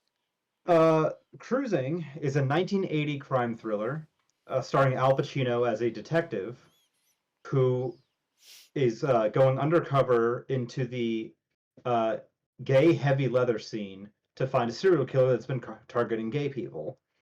Um, Now, in real life in the 1970s, uh, most serial killers were just killing gay men because the crimes just wouldn't get investigated because the cops would not bother. They just didn't Yeah. care. Yeah, Um, the administration of the time considered it pest control. yeah, and in Cruising, so it has a lot of controversy around it. Its filming was protested by the gay community, but it was also um, uh, like supported by other parts of the gay community. Because on the one hand, you're making a movie about a detective infiltrating the gay community, um, shining a light on this underground scene um, that goes over things that are secret for a reason, like the hanky code. Um, and also the goings ons in gay bars at all. Uh, and he's the protagonist of the movie. He's, it's a thriller, and thrillers don't really have traditional heroes Yeah. that you're supposed to like root for necessarily. They're Yeah. just the POV main character. Thank God the straights are Um, here to save us. yeah, there's a bit of that, but on the other hand, a lot of gay people were being killed in real life. They Yeah. just were. Um, and addressing that at all on a major motion picture was kind of appreciated. Of like, yeah, we're being slaughtered like animals, and no one knows or cares. So I can see both perspectives on it. Mm. Um, I think it's great. Uh, like a lot of good thrillers, it has an ambiguous ending of did he really catch the guy or was he the guy or was it some other third guy that and he just all the cops had to do was finger somebody. Mm. But would highly recommend. One of two great late 70s, early 80s uh, gay crime movies starring Al Pacino. The other one's Dog Day Afternoon, which, if you haven't seen, is also very good. So I don't watch a lot of movies, I don't blame you. because I'm super impatient and I need stimulation. So sitting down to watch a movie is difficult for me because I'm sat in one place the whole time. But also like a lot of movie premises I find singularly uninteresting. Mm-hmm. Like I didn't really get into watching the Marvel movies because like what if we made what if we remade a bunch of comic books but less interesting? Yeah, that's fair. I also, once I got burned out on Marvel, I did have the realization it's like, man, I read all this shit. I don't need to see this. I don't Yeah. need to see a watered down version. I wonder how they'll do this, right? Like being Yeah, a big question, and then like you see how they do it, and you're like, oh, cowards. yeah, Um, that's kind of where I'm at on Dune as well. Like I watched the first half of Dune, and my brain's like, oh, I wonder how they'll approach this, or I wonder how they'll approach that, and like there were a couple of moments where I really appreciated where they were like took a critical view of like a critical eye over the way Frank Herbert wrote Baron Harkonnen and went this we need to, we don't need a gay supervillain here, we need a monster. yeah, uh because like dude was trying to write a monster yeah, and his shorthand for that was to make him as gay as possible, so they changed that up and I thought that was a good change. But like it's really hard to make a good what's the word, adaptation of Dune because there's so many parts of it So that are like tiny little character moments and all of them add up. yeah, it's a long enough epic of a story that that's why we have television series, but for some reason those are not as impressive as movies. But that's a whole other can of worms. Yeah, I know Dune was often referred to as unfilmable, and I feel like that's not a challenge. I think that's very accurate because of the literal concepts in it, like a slow blade pierces and walking arrhythmically. Of you try and film that in motion and it doesn't fucking work because that's not how shit works. Like yeah, it's highly conceptual. Um, Walking without rhythm, they showed briefly that little hologram thing, and it looked stupid because that's part of the point. And then when they actually try to do it like in the movie, they barely show it and cut away from it because it would look like a Monty Python sketch. yeah, Same with the slow blade pierces. That goes right out the window on every fight scene. Like because a fight scene where you can only stab slowly doesn't work because you can just move out of the way. yeah. It's like how slow? Yeah, slow is already a vague term. Slow for a fight? Um, what does that even mean? So I'm trying to think of the slower martial arts, and Like the only even one that really comes to mind is collegiate wrestling. But collegiate wrestling has some of the most explosive movement in combat sports. like yeah, even like Aikido has hard bursts of energy in it. Well, Aikido is also an obsolete martial art that doesn't that's not useful. Right, no, it's Steven Seagal's pet project, and like everything he does, it crumbles to dog shit the moment you put your hands on it. But Well, what Aikido was for the age in Japan when a lot of people had katanas on their hips. And it is about blocking people from drawing their sword and using a sword hilt as a tool for wrist locks. It's not that it's a not usable martial art, it's just completely obsolete because no one carries katanas. you can't really do the same thing with a gun. No. That's that's the first lampshading that happens in Enter the Dragon. Of the Fed drops a file on Bruce Lee's lap and says, "We need you to go enter this martial arts tournament and kill this guy." And he's like, "Doesn't the FBI have guns?" And they're like, "Well, the problem with that is he lives on No Gun Island, so you have to go." It's like, "Well, okay."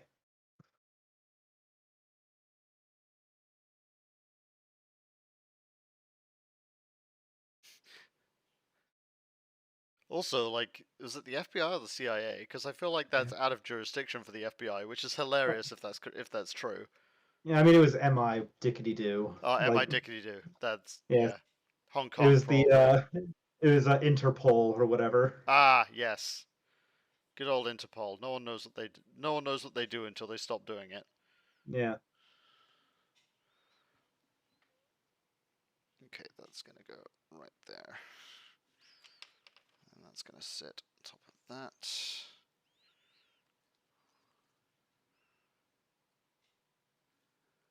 Just dry fitting pieces to make sure they actually look congruent together, and they don't because I didn't fucking clean the lines up. Ah, That was another reason that I was glad I was doing more shipwrecks uh, on model shipbuilding. Was like I can dry fit it, and if it's not perfect, that's fine. yeah. It's just fine. Oh, how's the ship I sent you? Is it still in one piece? Oh yeah, that's doing fine. It's right on my. It lives on top of my PC tower. It just holds the sentimental stuff. Nice. Like my friend's hockey puck from one of his games, one of the first games I went to for him. Um, a couple people have made me uh, some bead bracelets. Say divine technician. I got them from two different people have made those for me. Nice. That was very sweet. That is sweet. Man, that's the thing Yeah. about streaming is it's not a very physical medium. You know, Yeah. there's a lot of, performance to it, but it's all behind a camera. So and like especially and comic work as well, same thing. So I don't get many gifts. Hmm. Which by the way I'm fine with. Please don't send things to my home address.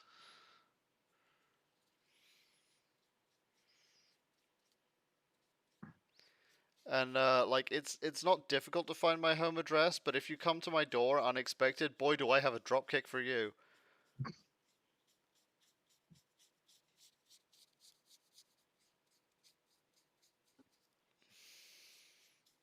Yeah, I figured out that I accidentally doxed myself like 5 times while creating the business. Yeah. When I first started streaming, like this was in maybe 2014 or 15. Um, There we go, that's as way better. my brother and I were playing, it's probably Mario 64 Randomizer. Nice. Um, or maybe it was Dark Souls, because those were kind of the only two games that I streamed. Uh, but he said, "I'm gonna order a pizza," and it's like, okay, that's good. And then he calls and orders a pizza and gives our address on the phone next to me on camera, and it's like, what the No, fuck, brother, brother, brother, brother, you've betrayed us all. brother.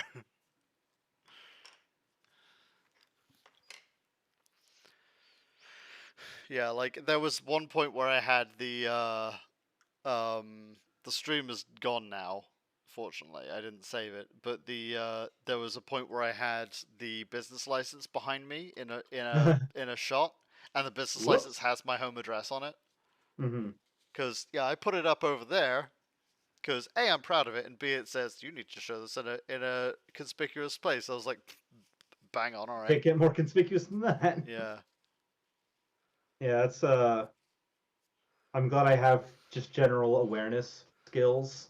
Because even like taking pictures with friends and coworkers backstage, like keeping an eye on who's in the background of this picture and like who wrestles under a mask and like Yeah. not having them in the background or remembering to smudge out their face if I post it. They wrestle under a mask because they can't let the orphanage know. Exactly. If the orphans knew what the priest was doing for them, they would feel so guilty.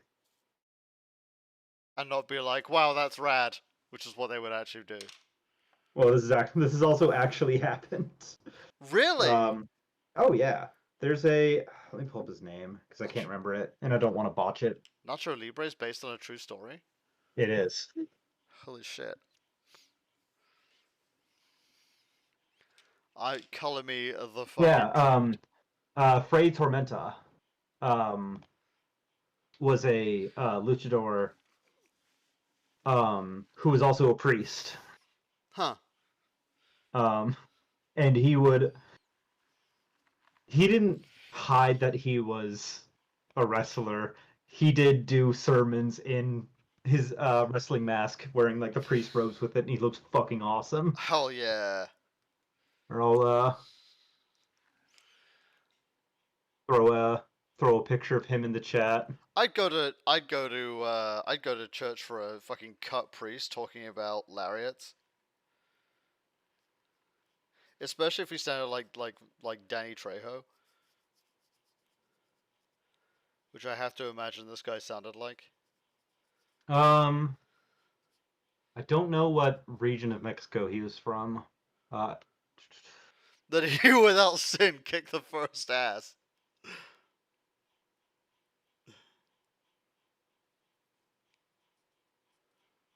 Remember when like San everyone was Augustine. Okay, he was like near Mexico City, ah, central Mexico.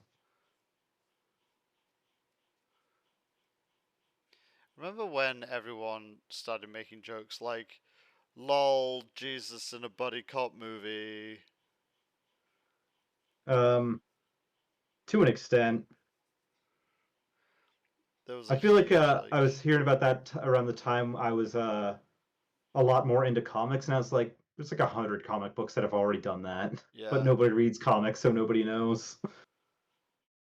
That's the thing that um just kind of grinded my gears, I guess, the most when superhero movies became the like be all end all is people making fun of them, learning about them for the first time, and making like the most tired jokes Yeah. that like Wonder Woman being made out of clay and like the functionality behind that. Um, and time is a flat circle for homoerotic Batman. Yeah.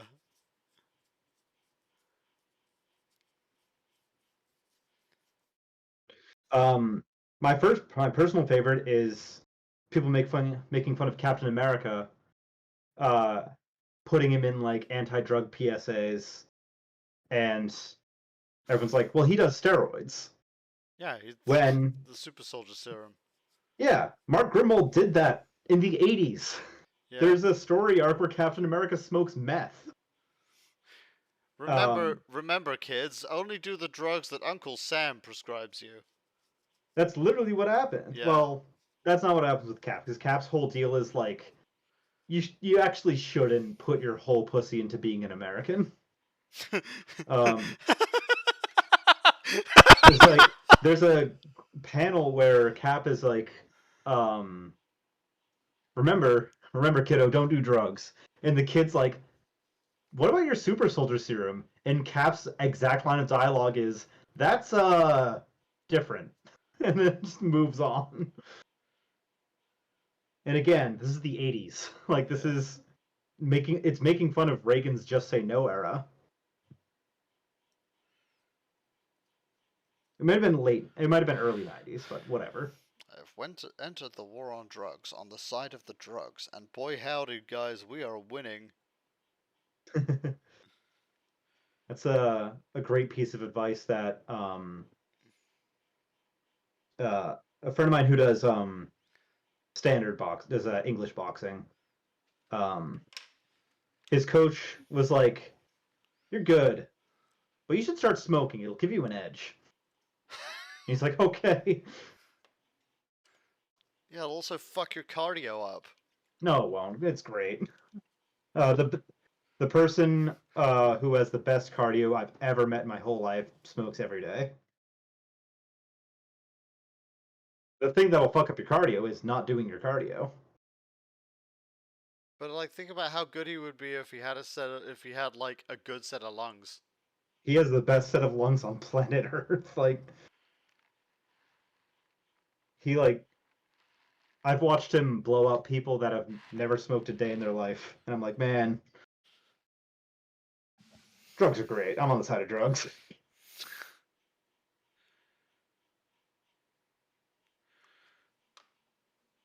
Please don't advertise smoking on my channel. I won't. I'm not. I won't.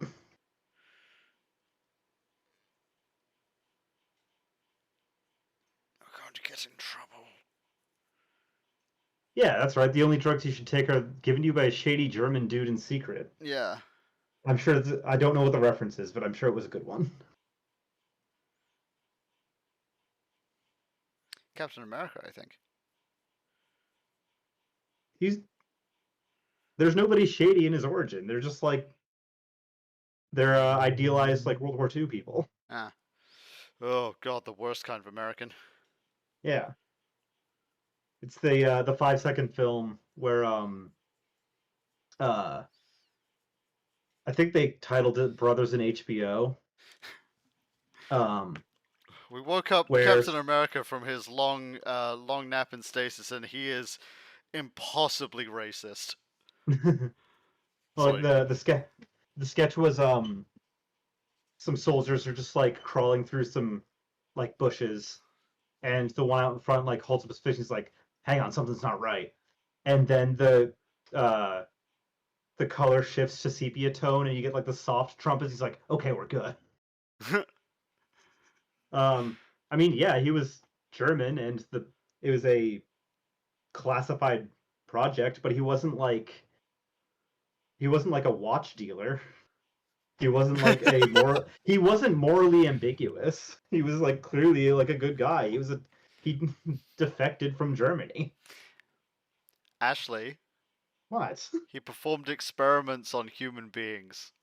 That everyone does that. That doesn't make you that doesn't make him a bad guy. Okay, I want to take this American soldier and I want to inject them with a drug which I believe will cause them to become superhuman. Well, Okay? they Okay, already did it so on the Red Skull, and he figured out that it just makes bad people worse. And he's like, well, clearly, it would make a good person better, and it did. Science. no! That's the scientific method. That's how you lose your ethics committee funding. Oh, this was the era of Unit 731 and shit. There was no ethics in Yeah. science in the 40s. Yeah, true. God, so much of Unit 731 got off because of MacArthur. Being like, man, I wait until the boys in Maryland see what these guys have been cooking up, and they were like, yeah, they managed to put bubonic plague in a bomb, and then the guys in Maryland were like, yeah, we made that like years ago, and we decided not to deploy it because it was ineffective and ludicrous, and also a crime against humanity. Remember those Yeah. things that we're kind of cracking down on now? Fun fact: war crimes existed before the Geneva Convention. That's why they had to have the Geneva Convention.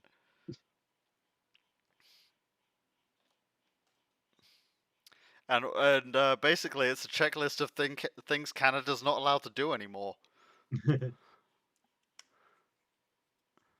Name one thing Canada's not allowed to do anymore.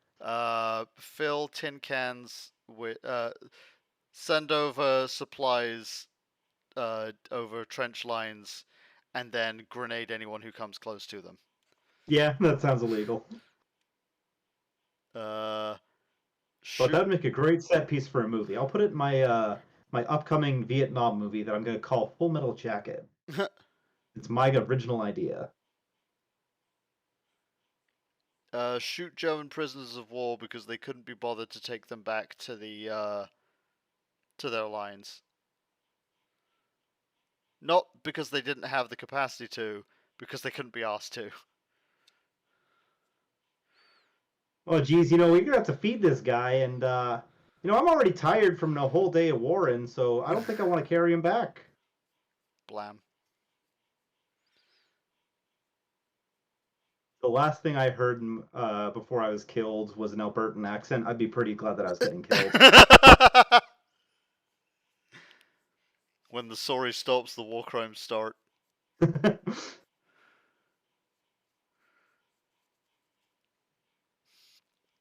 This is the thing I miss most about painting, and yeah, they also made the Avro arrow though, so we can forgive him. This is the thing I miss most about painting in like a game store is just like the kind of casual like bullshit conversation. And this is one better because I'm not being deafened by Iron Maiden.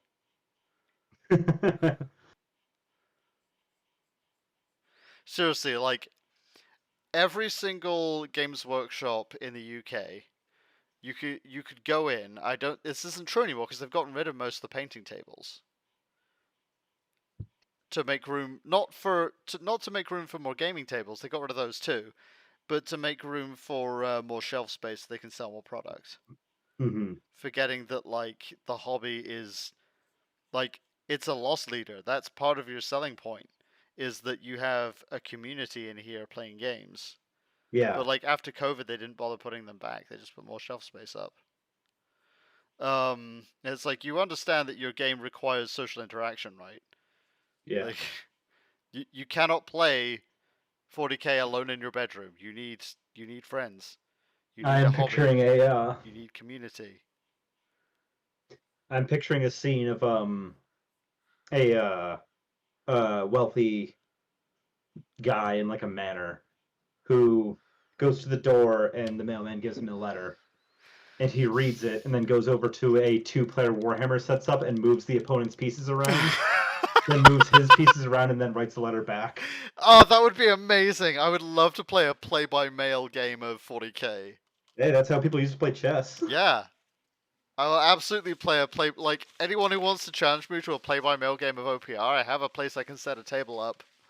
Let me There is fucking know. nothing there's nothing funnier than the just the Photoshop of Casino Royale where they're playing 40k instead of Baccarat. I tell Mr. Bond. I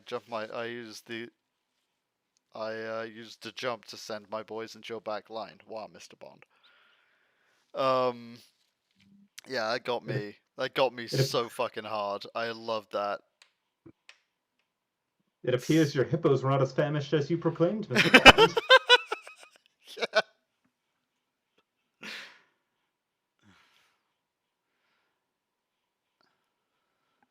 I just got Kaiba's haircut. A dark magician, how droll. I summon 3 blue eyes white dragons. Um, Using Pot of Greed, I will draw 3 cards. but yeah, like so So before I was complaining about like the state of things, every Games Workshop in the country has like a bunch of tables in the back where like there was like room for 6 people, and among those 6 people you would see uh, the kid who was left there by his parents, Yeah. because apparently game store means daycare. Um, the uh, the old dude who talked about how much better things were in his day, the Longbeard, Mm-hmm. who'd be there the whole time. Then there was the two like shithead kids, who were basically like trying to become better people through the medium of art. Although they didn't realize that's what they were doing at the time. That's what they were doing. And the guy who was going to be the next employee. Everyone knew it was going to happen. It was just inevitable. Mm-hmm. And that guy would also be wearing an Iron Maiden sweatshirt at all times. Iron Maiden hoodie. During the course of your time at a Games Workshop store, you would go through all of these phases. Possibly not in order. Um, and there was always like it was like Games Workshop just sent out a box of copies on tape of the Trooper to every single Games Workshop store. Just like, yeah, just play this on a loop.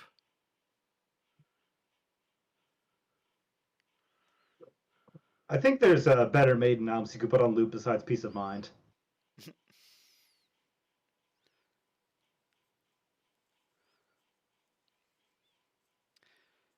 You know, the greatest hits. It was the ones with like Run to the Hills.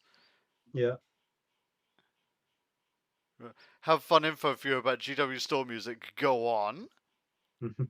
For someone's interview for GW multiple times, you're entirely correct. Yeah, I know I'm correct. Fun info. Go on. Tell me about the fun info about the GW store music. The game store that I would play Friday Night Magic at.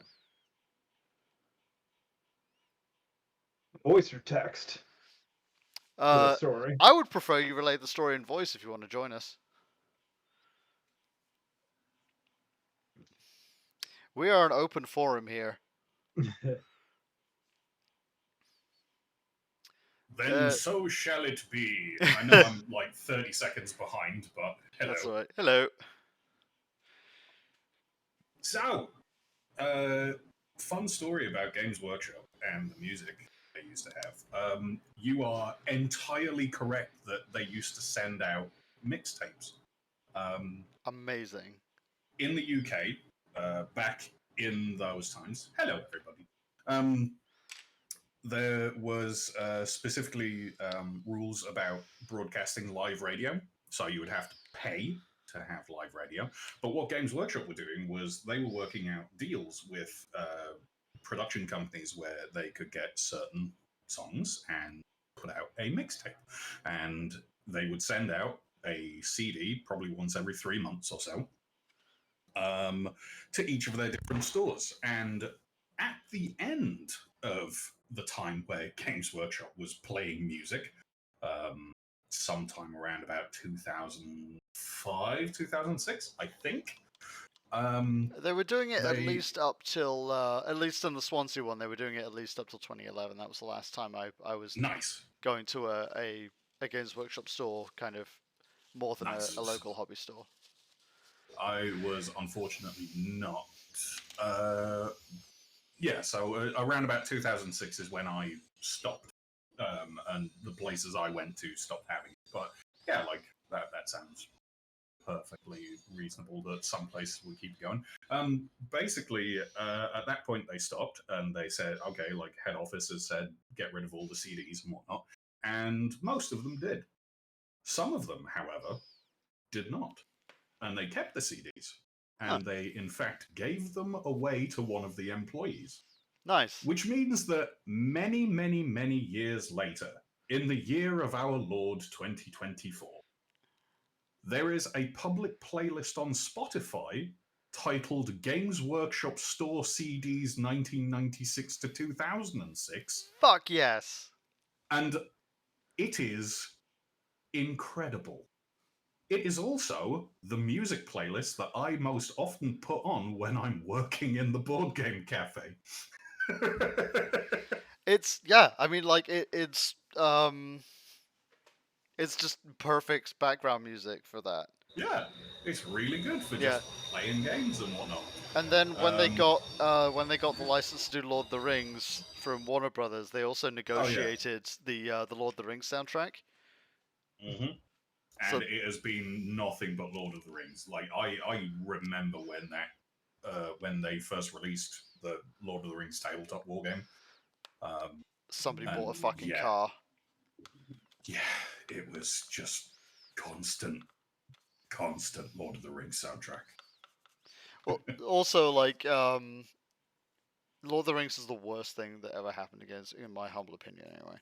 Like, Lord of the Rings is the worst thing that ever happened against Workshop because immediately, like, that was when model prices started spiking Mm-hmm. because the Yeah. licenses cost so fucking much that Mm-hmm. they were like, oh, we'll just offset it to the customer, and it ended up being like shockingly expensive. Yes, very much so. Like it was, However, the Goblin King was like $60 yeah. when the Hobbit came out. You know, like the most expensive unit in 40k were the Vampire Count Blood Knights. The Finecast ones, which are like 160 for a box. That Mm-hmm. wasn't even close to the like middle units of the Lord of the Rings game. Cause like no fucker wanted to play it. It sucked. I mean, it is one of these ones where it's a kind of a double-edged sword because yes, it absolutely like I agree. It led to them trying to do a whole bunch of stuff with like offsetting the license, but by the same token, it also catapulted Games Workshop into such a household name through doing that magazine. And like the first Partworks magazine with the Lord of the Rings thing. Yeah, Like, yeah, I mean, Tabletop Time have talked about it in a couple of their videos now. Like, the entire reason that they started the store that they run outside of the YouTube channel of Tabletop Time is because they started getting into Lord of the Rings through the magazine. Oh, Like, we should talk yeah. to 9.5 when she gets here about this as well, because Mm. she owns a board game store. Oh, nice. So, yeah. Sorry, continue. I'm just making sure that everyone makes a mental note of that for later. Oh, no, all good. I think I'd finished my point as well, actually. Like, Okay. yeah, like, I know that there's a lot of people in the UK as well that also sort of did the thing of, like, the Lord of the Rings magazine, the Partworks magazine, Yeah, yeah, yeah. the collecting, things like that. But yeah, it's... Nosmo Yeah. certainly did, because we were housemates at the time. Mm. Yeah. History of board games and war games. It's a funny old thing. Yeah, I honestly did not get into the Lord of the Rings minis game because, like I said, it kind of roundly sucked, especially compared to Warhammer Fantasy. And they Mm. changed Warhammer Fantasy so it was more like Lord of the Rings, and it sucked. Yeah, Age of Sigmar is a really good game on its own merit, but Yes. it's not Warhammer Fantasy. No. And It's replacing Warhammer Fantasy with Age of Sigmar was a terrible idea. Well, I wanted to do a quick search of when Lord of the Rings enters public domain, and it's only 20 years. Hey, Mm. I'll be back in just a moment. I need to go grab my pinning set, and I also have like wax residue on my arm that I need to go wash off. So I'll be back in a minute. Talk amongst Okay. yourselves. Don't get us demonetized. Okay. How to not get demonetized on Twitch. So, Ashley, you were telling everyone how cool it is to smoke, right? Those weren't my words. I said smoking gives you an edge. It gives you Uh, something. Dearie me. Well, the shell blanket's coming along nicely. The plan with it, it's where are we? Goes from ankles halfway up the thighs. Nice. So we're trucking right along. It's just a lap width, but I've got 1, 2, 3, 4, 5, 6 skeins left. The plan is to just use all 6 skeins and just make it as long as that gets me. Nice. But Sounds like a pretty damn good plan. but we'll see if my determination lasts that long. One of the yarn projects I've thought about is a temperature blanket where Okay. you just do a single line of yarn in the color that matches the average temperature of that day. And then you have a blanket that's 365 passes long. Oh yeah, so it's like the full year, yeah. Yeah. Yeah, that's pretty And cool. then you have a cool little color gradient. Yeah. But I did see someone saying I'm gonna start doing that with a TikTok, and then in January they're doing like orange. Yeah. They're Yeah. like, ah, fuck. Yes, I have a feeling that would be how it would go, yeah. Oh, Adzy came back, and now she has gone again.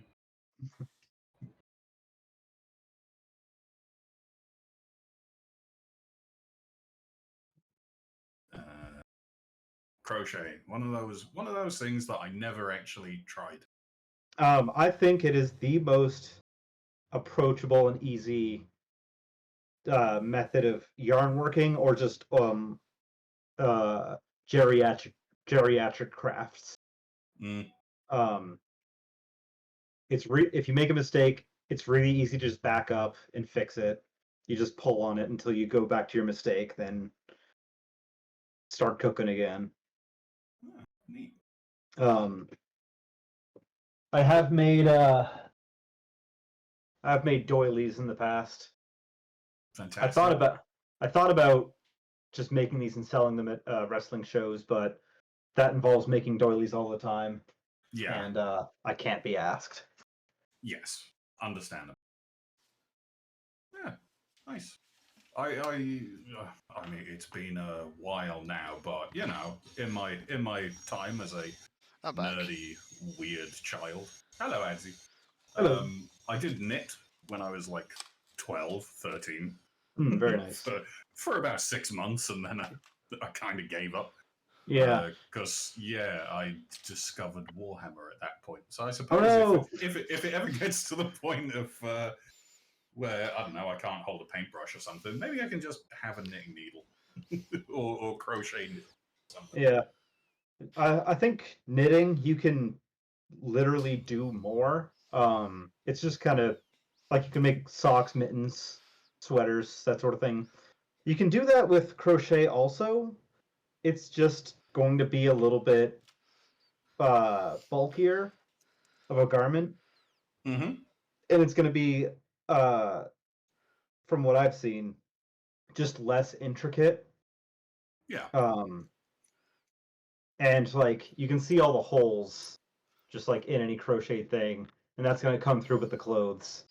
Yeah. So you'll see a lot of like granny square tank tops are like open mesh tops that are made to be worn with layers. Yeah, makes sense. Yeah, Ashley is currently crocheting my winter wardrobe Ah. of I hope you like wearing one blanket. things that are warm yet extremely revealing. Yeah, honestly, more power to you. That sounds fucking fantastic. Uh, a podcast that I listened to did the NCAA tournament of mental illness behavior. Okay. Um, one of the best individual brackets at the very start was taking your meds, up against not taking your meds. Ooh. Who wins in that one? But the ultimate winner, the finals, was wearing a blanket instead of clothes versus talking to your friends about Charles Manson. Good lord. And That's funny. the winner between those two was talking to your friends about Charles Manson while wearing a blanket as clothes. And that does sound like truly the greatest experience. Hmm. It would certainly be an interesting afternoon. Before we talk about Charles Manson, first we got to get deep into the Beach Boys. Yeah, Cool. boy, you sure do. Like those two Absolutely. Google searches must be like next to each other in the roster or Oh, something at this yeah. point.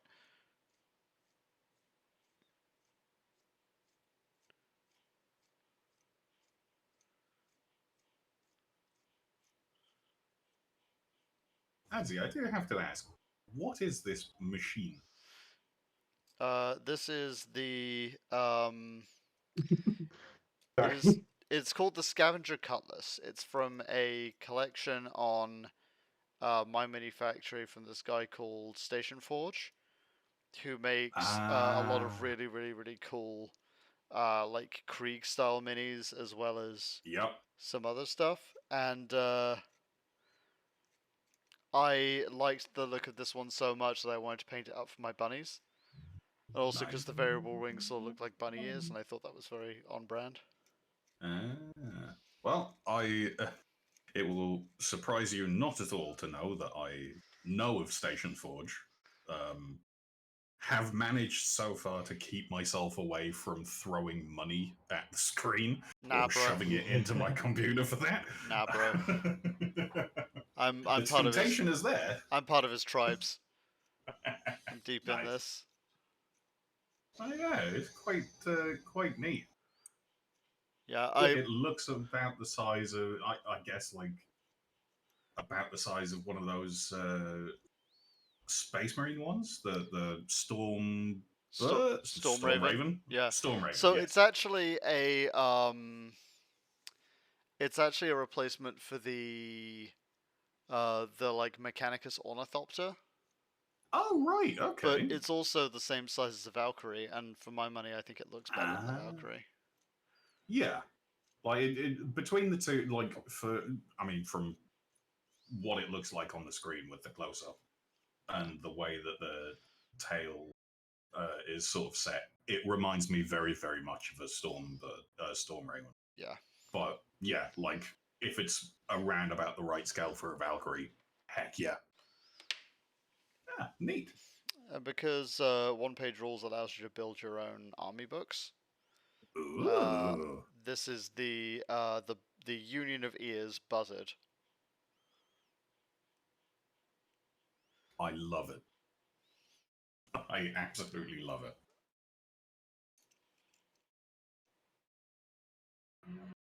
I didn't want to cut off Adzy, but when you asked what is this machine here, I did want to say that is a computer. You can use it to watch Twitch streams and subscribe to channels for subathons. See, what I was gonna say was, that's Ashley Buchanan, also known as the Divine Technician or Mother of Truckers. What is this machine? This machine is a woman who can turn an ass into a kicked ass Yeah, in about My 10 body is seconds a flat. machine. the body is the machine that turns fascists into wall ornaments. Wonderful. That is my favorite T-shirt that I have. That is it was one of Zack Sabre Jr.'s shirts. Is this wrestler armbars fascists? Nice. Goddamn beautiful. And congrats to him winning the G1 climax. You two are British. You should look up Zack Sabre Jr. and watch all of his matches forever. I'll get right on that. Like, remember what I said about movies being a thing that I have to sit and watch and therefore I can't do? Yeah, but none of his matches are going to be longer than like 15 minutes. That's fair. A good length for a wrestling match. Well, haven't been a big fan of wrestling so far, but hey, you know what? I'll give anything a shot. At least, well, like an hour and a half. Like Yeah. I could spend an hour and a half on pretty much anything. Yeah, Zack Sabre Jr. has a very good style because he does British technical wrestling.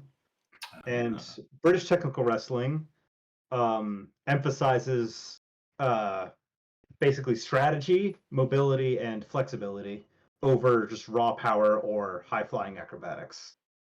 A lot of his stuff comes from a British wrestler from the 80s named Johnny Saint. And the way Johnny Saint wrestles, it has the cadence and delivery of sleight of hand magic. It is so great to see. Like he'll grab a hold or reverse a hold, and the audience is just as like perplexed and amazed as his opponent. They call That him sounds- Whoops Johnny. They might as This sounds actually wild. I'm definitely gonna like Zack Sabre Jr. I'm gonna open up a new tab. Whoops Johnny is a British drinking reference that is funny to 4 people. You see, you've earned yourself a forfeit. Oh, I can pay. Oh, I'll buy a beer to pay the fine. No, sir, you have made the forfeit 4 times, which is punishable by a whoops Johnny. A what? Whoops Johnny, Johnny, Johnny. Whoops Johnny, whoops Johnny.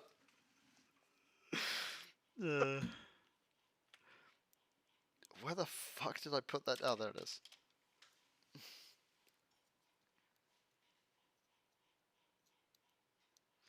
The about blurb, like just like the short No, no, no, please. sentence Please come back. is absolutely incredible. Let's hear it. About Zack Sabre Jr. Luke James Uggles Eatwell, known by his ring name Zack Sabre Jr. and its abbreviated form ZSJ, is an English-born professional wrestler currently signed to New Japan Pro Wrestling. Here's the Wikipedia article. Yeah, that's about the long and short of it. Yeah, he's a that New is- Japan guy. Yeah, there is so much in just that little about section that makes me want to learn more about this person. Kind of makes you appreciate that the guy who introduced rap to mixed audiences was named Robert Van Winkle. Yeah. What was the name of that recent prime minister that was stupid? I don't You're remember. You're going to have to narrow it down. You're gonna have to give us more to go on that than Me and Spud just both looked up at the same time, like, bro. Boris Johnson. Oh, Joris Bonson. While Boris Johnson was in office, and whenever Zack would lose a match, the way New Japan does promos is that the match happens, and then they go backstage, like still fresh, out of breath from their match. Just cut your promo right there. No warm up, no nothing, no second takes. Mhm. And Zack Sabre Jr., when he would lose a match, would like throw chairs around and scream how he lost his match because of the downfall of England because Boris Johnson is a dickhead. Nice. Amazing. He's great. So Absolute power play. I love it. the ferret, so the lettuce. Yeah. I saw that. I don't know if the mic picked it up, but I actually snorted. That that Yeah. really got me. The fact that the lettuce lasted longer than a prime minister is just Very funny. God, Liz Truss, like, it's like she feels like the person who made a wish to be the Prime Minister of England, and then they were like, Very well. And she's like, haha, I'm Prime Minister, I'm in charge. I have no policies or ideas on what to do now I actually have power. I just wanted the job. Yeah.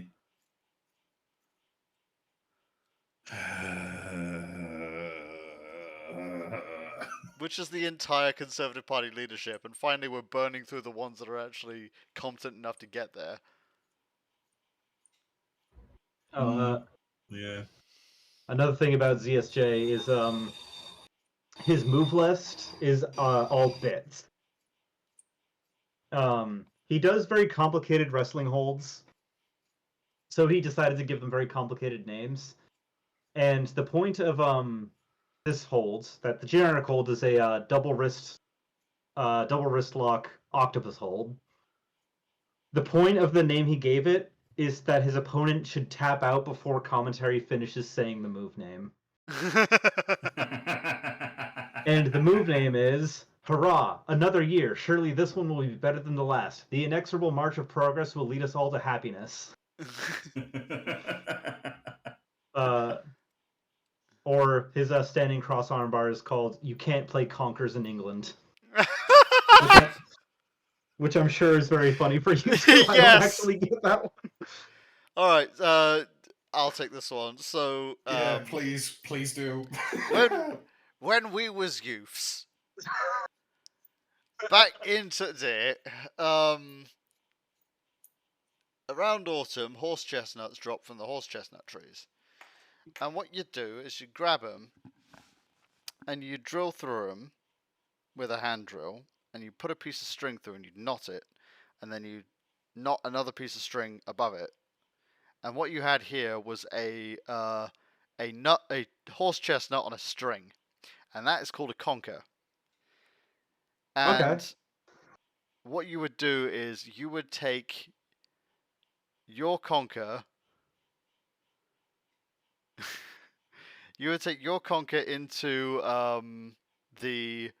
into the school, and you would take a turn like whacking yours against theirs. And the one that broke off the string first was the loser. And so when you played, you played this, and like there was like a meta almost around like, like, do you like cook them? Do you put them in vinegar to harden them? Yep. Like, and like uh Conker that had like gotten like one kill was called an ace. Then you had like 2s, 3s, 4s, 6s were like the most prized, and after that they were kind of retired. Because like if you had a 6er, you probably like nobody wanted to go up against you at that point. Because just like cool, you have a ball of iron on the end of a string. And it was a silly little fun game that occasionally resulted in, because of the aforementioned meta, shards of like rock hard conker flying everywhere and giving kids minor shrapnel injuries. Especially to the eyes. Especially to the eyes, and so they banned it. Man, Conkers is so cool. I wish England was real. No, England is and I've said this to people like in business settings. England is a country made up by white people as a joke. Yeah, pretty much. It That's a very good way of summing it up, It's- actually. like everything you've heard about England is either a myth or a lie, and the line betwixt the two a is subtle difference. the line betwixt the two is not actually that fine. So I'm just like, if you want to go to England, don't go to London, because London is not England, first of all. Yeah. Yeah. And Gotta you'll go see to for the yourself. northeast. You'll see for yourself that it's actually not that different from anywhere you've left. You'll note the complete lack of dragons, which I agree is bullshit.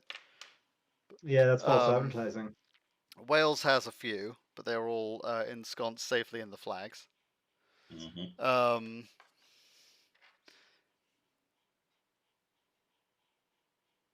the people in the small towns hate you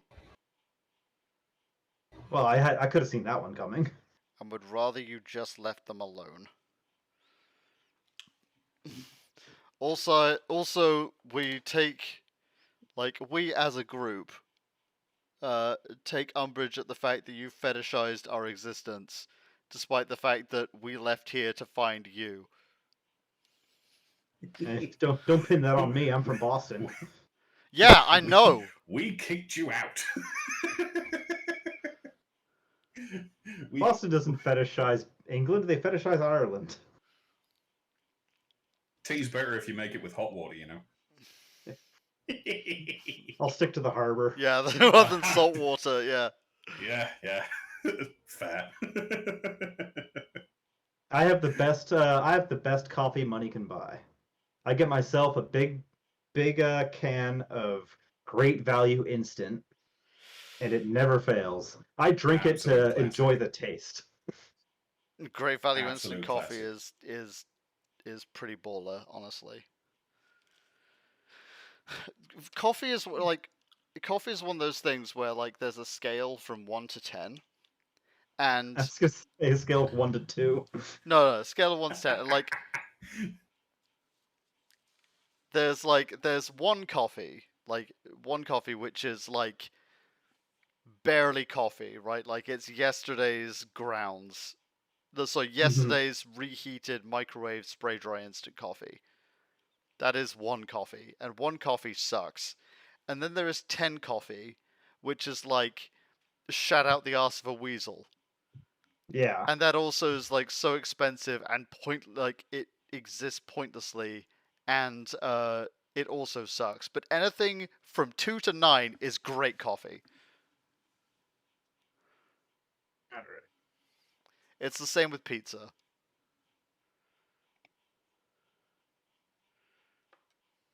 Would you say it's also kind of the same as how like the best Chinese restaurants only have 3.5 stars?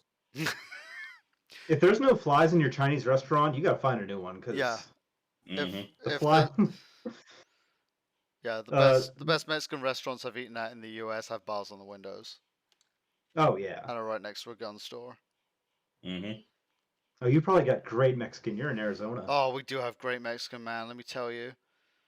We have some good. There's some good spots here in Philly. it- But Philly's Chinese restaurants are the bee's knees. They're my favorite. The thing that pisses me off the most about Arizona Republicans is they're scaring the good Mexican food away. No. It's like, oh, you want fucking Taco Bell instead? White people's idea of Mexican food. I've never once considered Taco Bell as fast food Mexican food. That thought never entered my head until somebody told me. It's And I just was like- Mexican food. I was like, it's nobody. If you think this is Mexican food, I don't trust my personal safety around you because you're gonna talk to cops.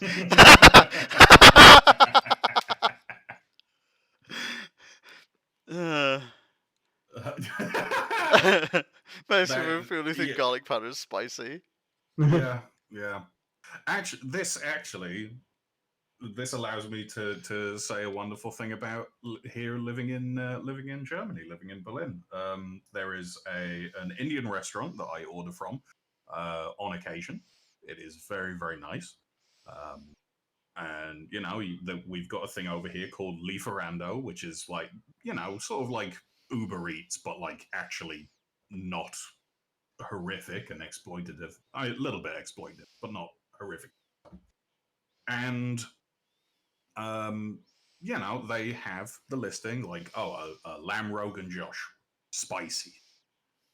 Okay, cool. Vindaloo, spicy, great. The perfect summation of the fact that it's an Indian restaurant in Germany. Mango chutney, spicy. Yeah. Like, I saw that and I lost it. So, yes. And absolutely hit the nail on the head. Taco Bell, Mexican food for people who think garlic powder is spicy. I'm genuinely surprised we don't have a Taco Bell over here. I guess because garlic powder is too spicy for Germans.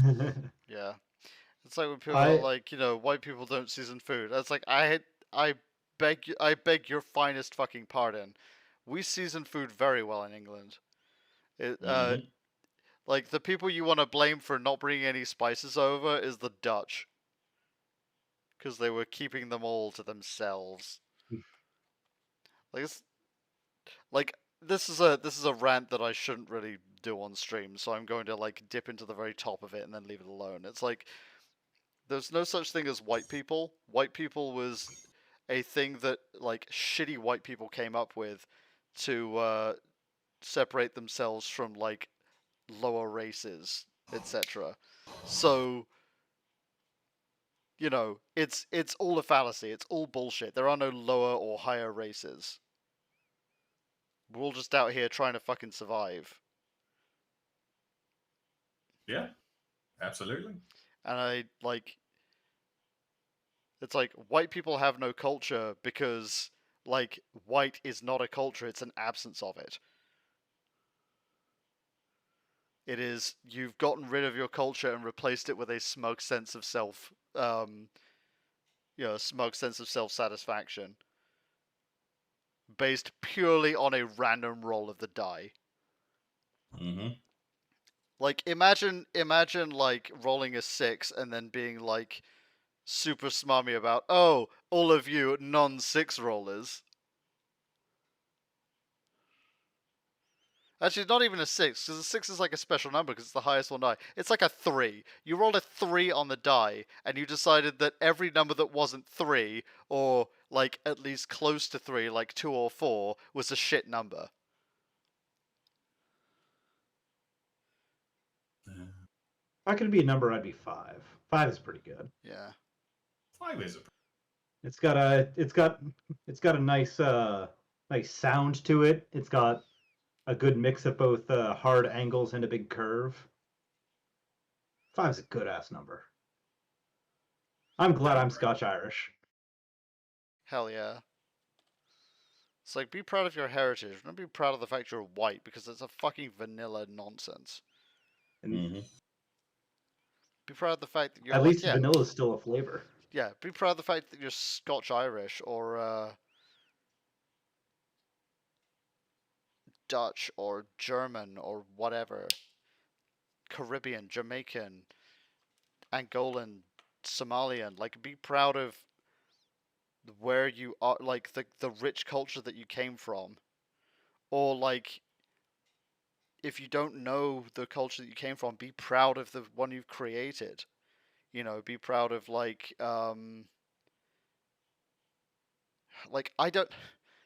This is where I have to kind of take a step back because I'm like I'm not part of this culture, so I don't like speaking on it as somebody who is.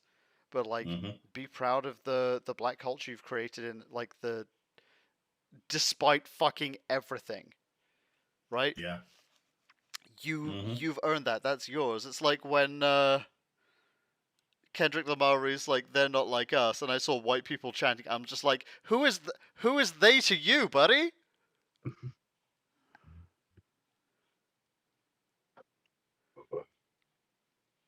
We all got dirt under our fingernails, man, and we all like to pretend that we don't. That like our ancestors were the good white people, but they really fucking weren't. I like the Mm-hmm. part where England was weakened by the plague, so Scotland invaded them and then brought the plague back to Scotland. Yeah, and like I want to talk about like shit like that and be like you know, be proud of the culture you've come from and keep it, but don't gatekeep it. And then I'm just like, well, but then people ruin everything. So Mm. Yeah. yeah. Anyway, that's the last I'm going to say on that because we're getting into like big Paul Ryan listens to Rage Against the Machine energy. Yeah. Like I'm not part of that culture. I wish that I had any kind of sight into it beyond like the outside because it seems really cool. But unfortunately, being the white person in the room is a is an intrusion Mhm. into that space. And I've not really quite come to terms with it because it didn't really exist for me growing up. Because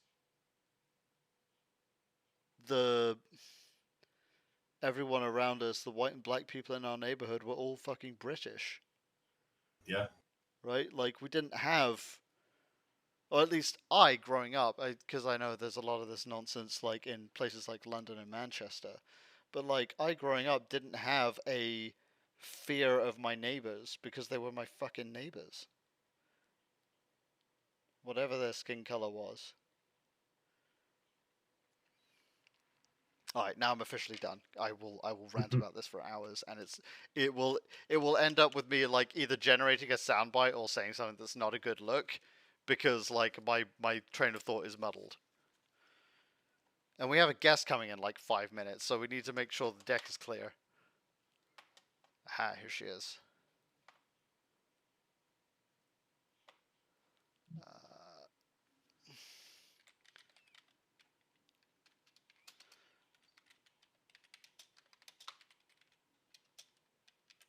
It's a good thing too. I should probably give my wrist a break. yeah.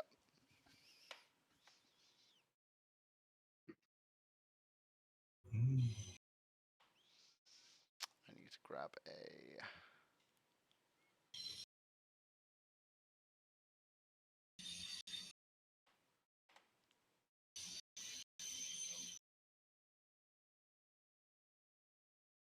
9.5 is making a cup of coffee, and then we shall be ready. Yes.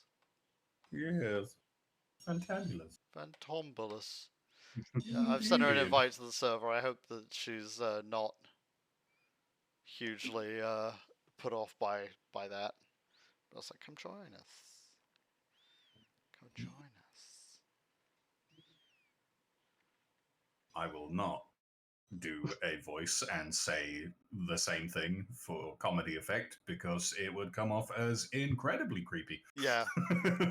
So like, I I am very proud of the fact that we can put like we can have the Discord room here and people will can just come in and craft along together and it's all chill.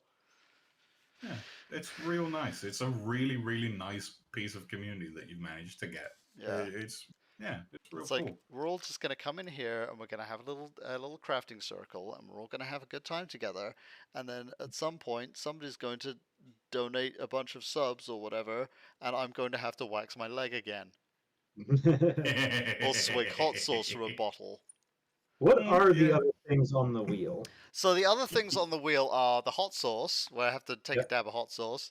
Mhm. Popsicle, where I have to do whatever I'm doing while continuing to eat the most inconvenient fucking popsicle that Katie could find in the store, which is a massive popsicle with a teeny tiny little stick. Great. Um, the what's it? Leg wax, which is I put a wax strip on my arm, leg, or anywhere hairy and tear it off.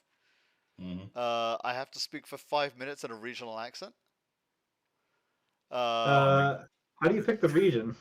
I let chat Yeah. suggest it, or I just pick one at random. Like yesterday, I was doing Yorkshire. Hmm. Um, What a great auditory experience. yep. Yeah.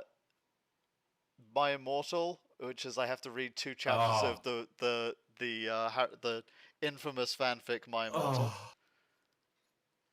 Oh, I'm so sad that I missed that. Ah, it's on the VOD. So Compliment, shit. compliment, which is one that Jane forced me to put in there, which is that I have to ask chat for a compliment and then write it on my body somewhere. Well, all right. Which is why I have my boobs are nice on my arm. Um, and story time, which is where I tell an anecdote that does not paint me in the best light, or a funny story from my past. Mhm. Again, another one suggested by Jane, where she's like, "I want you to tell an Adzy story," and I'm like, "What do you mean Adzy story?" She's like, "One of your stories. You tell a lot of stories that are very funny." And I'm like, yeah, but some of them make me look like an absolute dick. And then she's like, yeah, I know. this this is where the entertainment comes Yeah, from. it's like, you're right. Beans. I'm gonna have to make myself look like a tit on the internet. That's what the internet's for. Yeah. I was like, oh yeah, that you're right. that and porn. It's porn and making yourself look like an idiot. Yeah. Which and arguably, depending on the avenue. Katie won't let me have an OnlyFans. Or a Fansly or Mm. whatever we're doing now, because OnlyFans sucks. Well, that's just disappointing. Isn't it? Everyone should have one. I don't know why everyone would put on it, but everyone should have one. Everyone should. Yeah, you should have a government mandated Fansly Yeah, that everyone should be able to search up. yeah. Pick one thing of your life and monetize it A young for the hell of it. like a young friend in my life. She's like, she must have been like, just turned like 18, 19, 21. Was like, yeah, I'm doing an OnlyFans page, and at that moment I was like, I can never go to that website. Yeah, yeah. I'm sorry about the train noise as That's well, alright. by the way. Yeah, at that point I was just like, I can never ever go to that website because I can't, like, you are somebody I have known for a long time, and Mhm. the two things I most dread is A, seeing any part of you in any kind of that way, and B, the allegations from doing so. Mhm. I'm just like, Oh, no, I'm yeah. not interested in you in that way. I never will be interested in you in that way.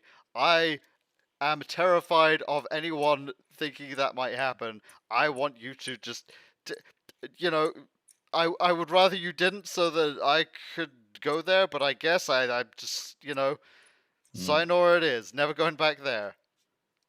Yeah. I I play fight Funnily my enough- friends in our underwear. Say again? I play fight my friends in our underwear. that just sounds like good, clean fun, you know? Unfortunately, Adzy, I have almost exactly the same thing with. I don't know if you're familiar with it. The Suicide Girls. It's the very Yes. heavily tattooed like goth chicks sort of thing. Yeah. Yeah. My younger brother is 3 years younger than me, which isn't like a great distance, you know. But Same as mine. But when you are the prefect assigned to your younger sibling's classroom, and you see all of these lovely, sweet 11-year-olds. Prefects? you Hold know, on. I'm going to make fun of yeah. you. What do you mean, Yeah, prefect? that- Did you that's go to a perfectly private fine. school? No, I didn't. I went to quite literally like government-funded school that was free for kids to go to. And they had prefects there? Yes, because we had delusions. Yeah, which you sure fucking did. I was Yes. just like, it's like, what do you mean If it- prefects? Prefects is for if them, it- it ain't for us. If it makes you feel any better, it was an entirely useless and pointless system that did nothing apart from get you a slightly different tie that you had to purchase, and What bullied. an honor. Yeah, and Yeah. bullies. Yeah, Yeah. mostly the ones who were bullied were the ones who got picked to be prefects in the first place, which just increased the size of the target. But anyhow, they also did this thing where it's like, oh yeah, like, you know, registration on a morning, like the 15 minutes that you're in home class, I guess it would.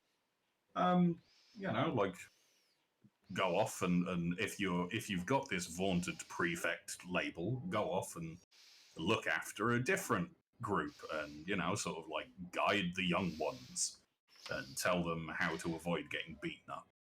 So that's what I did. And yeah, you know, like perfectly fine. All these wonderful little 11-year-olds, all fresh faced, lovely. You chat with them and you get to know them, and you get to know them over like the 2-3 years that all of you are together. And then one day, when I was 21, my younger brother was 18, he said, "Hey, do you remember so and so?" I was like, "Yes, I remember her. Yeah. What about her?" And he says, she told me that she's got a new job.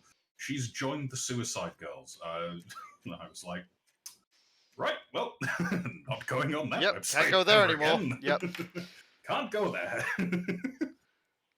This is a person I was given guardianship over, Yep. doing adult things, and I cannot be part of that. Yep. I wish Pretty I much. wish you all the best. Yeah.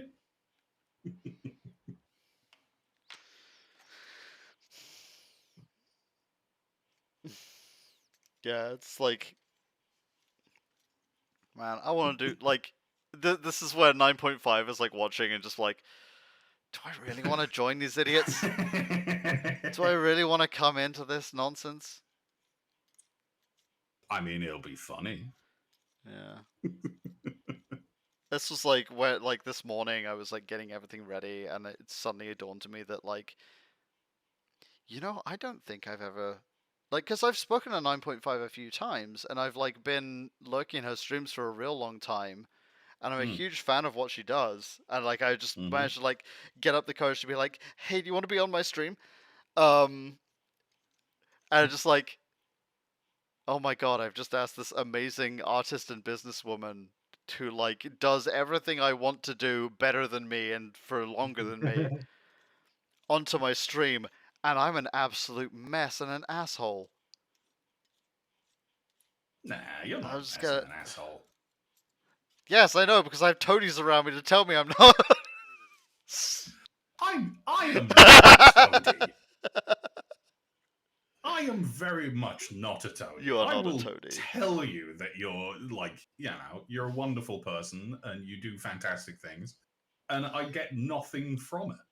Like, you know, I'm not going to lean out from behind you and go, yeah, this is someone. You get nothing from it. Have you not been checking under your car for the brown envelopes? No, Oh. I don't have a car. Oh no.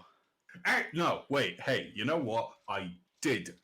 In the interests of being fair and open, I did get something from technically being a toady, which Yes, was you got the thanks to shirt. that marble run, I won a t-shirt. And Yes.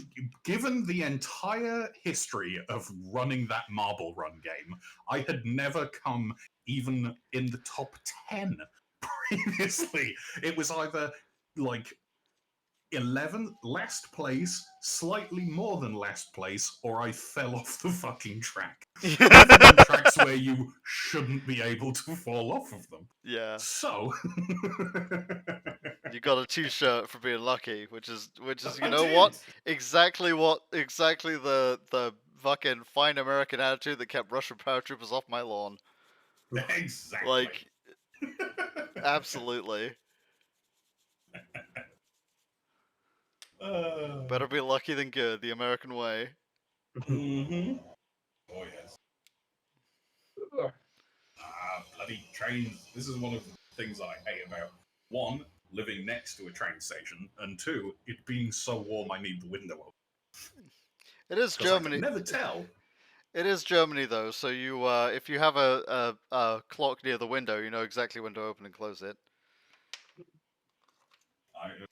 I wish I could do that, but then I wouldn't be able to look at the screen of my computer. I'd have to just be looking at the window and opening and closing. They always constantly. run perfectly on time.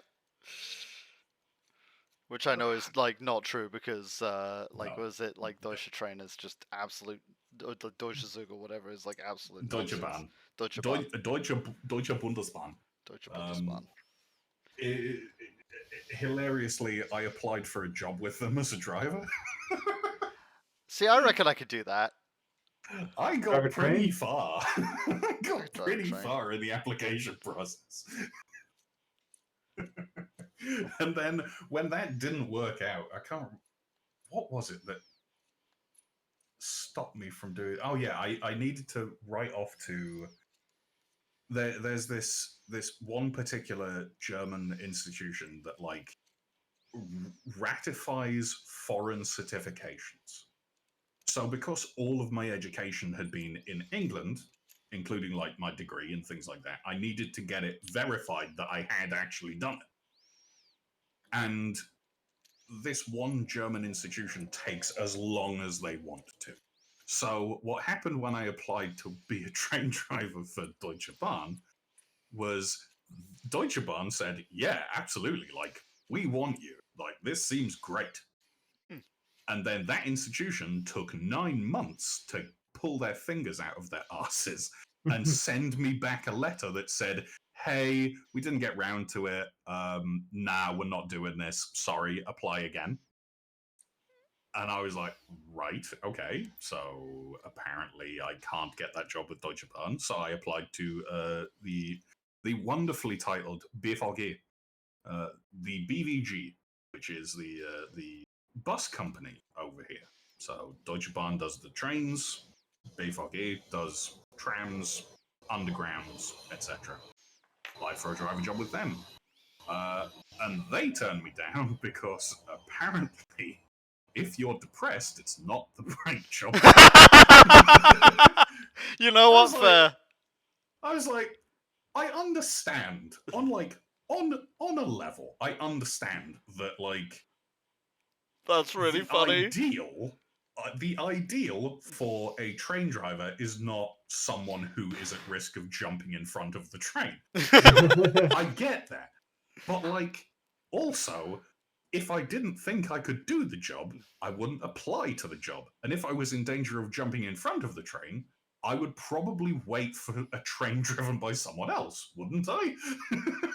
So the feedback that I got was, we think that you're probably not going to be a good fit because we have odd shift hours. So like, and if someone has depression, it doesn't usually end well. Like they end up socially isolated, and I'm like, I want to be socially isolated. I've worked customer service jobs. Yeah. I don't want to do the customer service jobs again. I don't want to work in a call center. Hey, Come on. Bahantom, welcome. If this is where you're coming in, today is crafting day. We have a series of lovely craft projects on our desks. Ashley right there is doing some crochet, and Spud is engaging in blather. Indeed. Also, 9.5 has joined. Hey, welcome! It's our guest. Hello. Hi. Can you hear me okay? Can hear you just fine. Yeah. Oh, good. Okay. I mean, usually people don't have any trouble hearing me. It's great to have you. Thank you so much. Oh, of course. It's my pleasure. Actually, lately my voice has been struggling because I just have had so much going on. And we did that big charity thing for Stand Up to Cancer, and there was a lot of screaming. Happy screaming, Yay. but a lot of screaming nonetheless. So, Fantastic. how's everybody doing? Doing good. Yeah, Doing doing great. good. It's I have my coffee. I can turn cameras on and everything. I guess I just don't know Yeah. exactly what the plan is today. Not that I ever do. You think I'm so put together, it's all a lie. So we're basically like just doing our crafts on camera. I have one set up for me. Ashley's here too. So if you want to Yeah, what are you making, Ashley? I am doing a shell patterned crocheted blanket. Oh, it's beautiful. I Oh, was thank wondering if you. it was a blanket. I couldn't tell if it was a blanket or a sweat or like a really large sweater or like a cardigan or something like that. It looks good. Yeah, my grandmother left a bunch of yarn for myself and my sister, and like a lot of yarn from the '80s, it's very thick wool and gaudy. On the Oh, I ends, I've got mean, like a green pink tinsel. That's as a child of the 80s, I can appreciate this. yeah. And I That's see Ba in the chat. Hi, Ba. Anytime there's some '80s nostalgia going on, people always forget the ever important brown that a lot of the aesthetics took. Oh my yeah. goodness. Yeah. There was a lot less vibrance and a lot more brown. Colors for the kids, brown for everyone else. This is such a weird thing, and like we don't eat a lot of fast food, but we do sometimes, just like okay, we're on the way home and like whatever, like it's convenient, it's easy. Welcome. Burger King has like really made their aesthetic look like it did when it's really weird when things come back like that, or like all the fashion from the 80s and 90s that has been so popular over like the last 10, 20 years of like 80s stuff. And the weird thing is to realize as an adult to go, oh, all this stuff we wore in the 80s was really just stuff recycled from the 50s. And all Mhm. the stuff we wore in the 90s, a No. bunch of it was recycled from the 60s and 70s. And now all these kids are wearing all the stuff from the 80s and the 90s. So it's not quite exactly like it, right? Like there's differences, but you see these echoes of fashion trends from, a generation before essentially, and it makes me feel really old. Yeah, going like seeing companies adopt a 1970s aesthetic on certain things, and I'm like, I thought we were done with the 7 shades of shit, Oh which was yeah. like the corporate tone of the 70s. Be like, "Hey, I'm really sorry, but you don't have baby poop green in here. We really Yeah. need you to have baby poop green. Yeah. Baby poop Yeah. You're green. missing baby poop green." I, Yeah, I- it's I'm there's very much and in favor of the earth tones. Yeah, a yeah. vibrant Well, festive no, I love brown. I love earth tones. I love neutral tones, and I also love anything like warmer color for like brighter colors. I like orange and red, and like I don't have any kind of problem whatsoever with like the 70s and 80s color schemes. It's just interesting how like I don't know. The neon stuff actually is a little much for me depending on what neon color it is. I like some neon colors. I'm not a big fan of like neon yellow, neon green. I don't mind neon pink or like a turquoise or a teal in like a Yeah. neon is fine with me, but I'm not a Mhm. big green, plain blue. I just never have really like gravitated toward them. It's not that I don't like them. It's more like I don't gravitate toward it. You know what I mean? Mhm. Mhm. I've made a terrible error. Uh-oh. What What'd you have you do? done? I've drilled all the way. Like I was trying to make a small hole so I could get. Oh, I'll put it on camera here. I was trying to make a small hole in this so I could get this pin to sit in there, so it would give some more support to the wing above it. But it's not. Oh, I've done it again. But it's not. What am I trying to say? It's not a solid piece. It's hollow on the inside. So now I've dropped the Ah, fucking pin in there. Oh so no. now it rattles. Yeah, well, no, it Yeah. doesn't rattle. It is fortunately still flush with the surface because there's a piece of strut in there or something that's supporting it. But it does mean Right, that I gotcha. can't do what I was trying to do, which is going to be an arseache to fix. Ah. Yeah, Well, today my project is minis, or mini singular is probably going to be by the end of today. We sell them at the shop and we have so many of them and I have never painted a single one. Can you believe that? I've Really? never done a single one. No. I always have too many crochet projects going on. I'll be like, "Oh, that would be fun." But then I feel, "Isn't this ridiculous?" I have like crafting guilt. I'll be like, "I can't do that right now because I would love I'll start all the new projects. In fact, I'm about to work on this hat that is not for anyone that no one asked for and isn't anything to do with anything that's going on my channel. But I wanted to use this yarn that I have that's a really pretty it's like a red. I mean, I don't know if you're set up for me to have a camera on, but I Yes, can. yes, I am. So if you Yeah. have a All right, let camera me on, figure that out. I can Terrible at Discord. I can split screen between you and Ashley, and we can see both of you. I I just have Okay. here a Christmas granny square that I seem to only work on from November 1st to January 1st, and who knows when that will get done. But Oh so yeah, I understand that. I have a sweater that has Christmas lights baubles all over it that I still haven't finished from last year. yeah, as soon as Fine. the This is fine. Coca-Cola truck commercial comes on, it's time to work on that. nicely done, Aiden. Well done. The dishes have Hey! been conquered. Oh, and yeah, Mm. Aiden best is Also, household chore. also hydrate. Aiden's streamed hydrate. Hold on, I'll hydrate. Since you're here, I should probably talk about the things we have planned while you're getting your camera set up. Yes. So today is Arty Crafty Day. Yesterday we absolutely blew through our first 50 sub goal.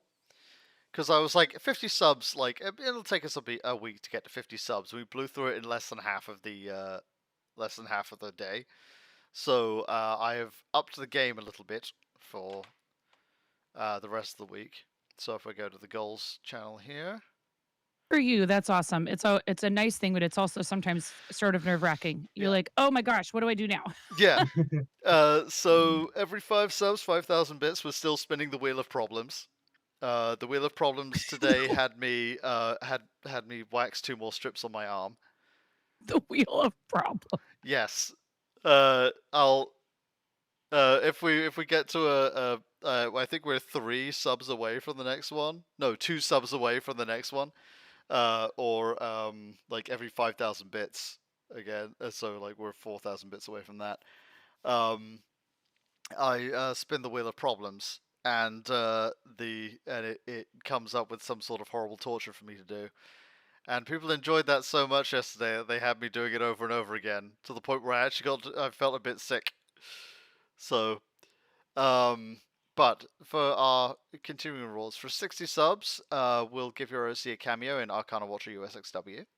You will have to be 18 plus to have a cameo in USXW, but we can do that. At 80 subs, I will write a short story for you. It can be about anything you like on literally any topic. Just give me time if I have to research it. Um, Short story is between 1 and 2,000 words, so I will write 1 to 2,000 words on literally anything for you. Just do not try and submit it as your own work. I'll know. At 100 subs, I will write and run an RPG one shot for you. And I would normally say, in the system of your choice, but I don't know every system, so I will definitely do most of the like Mutant Year Zero years things from the Flood, um, Kids on Bikes books. Is HexCorp pro union? I would say HexCorp is pro union. That's I mean, what could be more unified than everyone is equal under the helmet? At 120 subs, printing, painting, and mailing out an entire 1,000 point army or a party of PCs. And at 140 subs, question marks. A, because mystery, and B, because I don't know what is going to be up there yet. We'll all be surprised, because I don't know what will be more work for me than making a 1,000 point tabletop army that I have to print, paint, and mail. On the bit side, we have like what I'm wearing for the rest of the stream. In the rest of the days. And that's going from the Elfelt Valentine cosplay that I have upstairs all the way up to lingerie, depending on how generous people are being. Because I knew that this one would take longer to fill up, and we're probably not going to get any higher than this. That's right, I'm challenging chat. All right. Uh, And I can since tell you from personal experience, that's a dangerous game to play. Yeah, yeah. It's a very, very silly game to play, Adzy. A very silly game to play. I don't believe in chat. That's Mm. that's You what don't believe in chat? Is chat from Australia? I'm just kidding. I love you, Aussies. I'm just kidding. that's I'm what kidding. what Ashley would refer to as cheap heat. Mm. Let me fix the aspect ratio on the camera here so that I can see both you and. God, you have such a professional setup. Oh yeah, it's way better. Okay, now listen. Do you know how long it took me to get there, though? That's fair. Do you know what my setup was when I first started? Was it just you in an office chair holding a piece? Oh, not even close. It was my cell phone as a top-down only view. Yo, let's You couldn't go. even see me. Yo, Nice. And PS4 streams. Oh, It's yo. This is all my Yeah. husband's fault anyways. He downloaded Fortnite and I hadn't played a real video game since my childhood because I found music and theater and I was way too busy for anything else. I had no time in my schedule for anything. The only television I watched through high school was on Thursday nights during a play production. Um, we would have a preview performance. And when I would get home, I would be too wound up to sleep. So I would watch ER with my parents. Other than that, it was all OPB on the weekends, and it was whatever they wanted to watch on OPB, which I enjoyed. I didn't dislike it or anything. So a lot of Rick Steves, because they like to travel. And then, in the summertime, I would go crazy with TV, but we didn't have a console, and, my mom had an ancient, just, like, barely running. I played games on AOL. Anyone play Slingo? Anyone play Slingo on Yes. AOL? It's Yes. addictive. It was addictive. It I played a was. lot of Yes. Slingo. Rip- And I would Yes. chat on the internet. I lied. I would play a game, but I would play trivia in IRC chat rooms. That's what I would do to avoid my homework. I would play trivia games with other people in IRC chat rooms. Yep. So no video games till I was like 38, 39 years old from the time I was about 11 or 12. We had an NES when I was a kid. No video games. Too busy with school and art and music and theater. And then uh Slingo's a hell of a memory to dredge up. yeah. And Yeah. then dude, Oh uh, yeah. Man, Slingo's a imagine hell of a drug. Slingo. Yeah. You forgot about Slingo till now, pandas. Yeah. Anyways, so then he downloaded Fortnite. At first, I was like, no. I said, because he had gotten a PS4, and I said no. I said no to the PS4. I was like, I don't think we should get a PS4. And he got it anyways. And the boys played a lot of Minecraft. And actually, my eldest has been playing Minecraft again lately, kind of having a little nostalgia moment with Minecraft. Oh heck yeah. And Mhm. yeah, and it's actually a really great game, and it can be very Minecraft. educational. So I had to eat my words when it came to Minecraft, and then he downloaded Fortnite, and I was like, a shooter? I was like, I had the typical mom response, I don't think our boys should be playing shooters and all this. And he goes, it's not graphic, it's not bloody. All their friends are playing it. We should let them play it. We'll play it with them. We're not going to leave them unattended with people in voice. So they downloaded it, and then there was an Arrested Development emote, and I was like, give me the controller. I want to do the like I couldn't help myself. Like, And I became obsessed with it. The yeah. weirdest thing ever. Hats off to Fortnite for just bringing like so many generations together Mhm. to hate Fortnite together. Yeah. Basically. Yeah. But then to have to eat our words when they come out with a mode that's interesting or fun or that Yeah. involves a fandom that we're part of, or like my kid who loves Dragon Ball, wanting like to all of Yeah. a sudden play Fortnite again because they have more Dragon Ball stuff in the game. Avatar. I mean, what other game has managed to collect so much, well, legally collect so much IP? It's ridiculous, Yeah. and also our whole family played it together, which is something that I cannot say for another single title. So, Yeah. Mm. Like, yeah.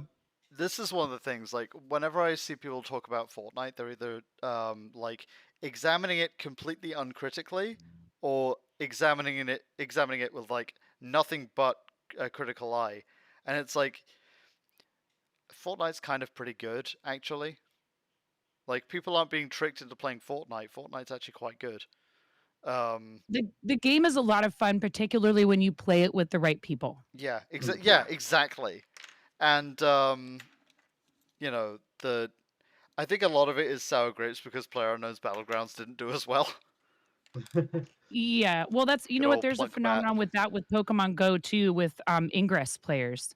Yes. If you go to nominate a Yeah. stop for Pokemon Go, if you go to nominate a Niantic Wayfarer stop, which is the whole network, right, that's underneath of Pogo and Ingress.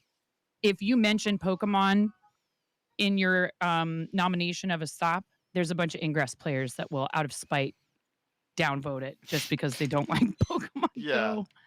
Yeah. It's like, come on, guys. Do you remember when like Pokemon Go came out and we were all together? Like, as a humanity was just like everyone like that. Yeah. Yeah. That was a nice moment. That was a nice like a month and a half we had. Yeah. It was cool. It was nice. I was still I working still play construction it. when Pogo came out, and like meeting like truckers and tradies that like haven't touched video games like probably ever, like maybe an arcade in the 80s, but suddenly like knowing all the names of the Pokemon was a very surreal experience. Yeah. It's especially when like I was talking to somebody who had never played a Pokemon game until Pokemon Go, and they were naming Pokemon that I didn't recognize, and I That's was just me. like, yeah. I was like, what do you mean? It's me. Yeah. And now I've actually gotten to know them from other things too, but I didn't know anything about my kids like Pokemon. That's all I knew. I was like, "Oh, I know who Pikachu is." Hmm. Yeah. Yeah. I think. I was But first around and that second time they gen. came out with it, we lived near a park. So we could go there and spend like 8 stops. It was awesome. Yeah. Nice. Yeah. I Um, remember when it came out, there was a park just outside of the place I was working, and like, yeah, just go out for my lunch break, have a salad, walk around the park, hit all the stops. Yeah, it was quite nice. Chill. It was a good time. Ingress was I fun actually have too. to step away for just 1 second because apparently there is a sort of secretarial slash administrative assistant type activity that is extremely important that my husband needs me to take care of right now because he doesn't have access to the documents since they're inside our house. So I am sorry to do that, but I'm gonna have to step away for a minute. Are I you don't, being it's raided something by to the do with FBI? insurance. Yeah, no. It's like, You could no, we bought a new vehicle blink and twice he if you're need being it's raided. yeah, we bought a new car and he needs stuff to do with like insurance things. So I'll Okay. be back momentarily. Yeah, see you in a minute.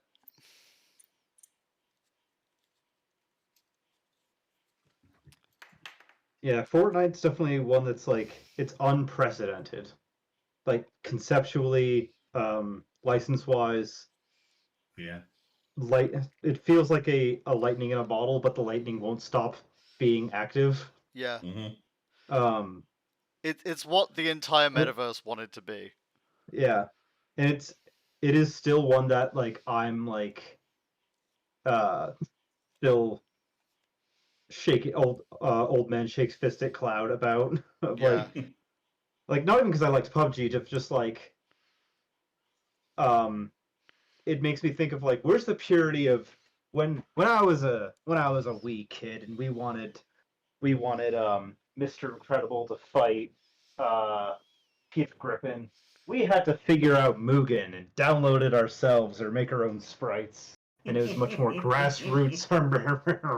Oh man, um, I was thinking even like if we wanted Peter Griffin to fight the alien from whatever, we had to find those toys in our toy box and smash them Yeah. together. And like that's basically what yeah, or you have to like make your own creator wrestlers in a wrestling game. yeah. And like Uh, that's like the toy box experience is um really what I like them for. yeah, and like all that stuff is still there. Like, like Yeah. the newest generation will always find a way to have like a weird enthusiast about something. The newest Like there are kids. generation will always find a way to have a better time than we did as kids, and I think that's why we get angry about it. Yeah. You know what I see all over the place living in West Philly? Fresh Prince? Kids running around outside and playing. Yeah. Like kids having a great time outside, and I'm like, they're getting tuckered out and they're gonna go inside and play video games because that's what I did as a kid. Is you burn all your energy, you go inside, you cool off, and then you go back outside and do it some more.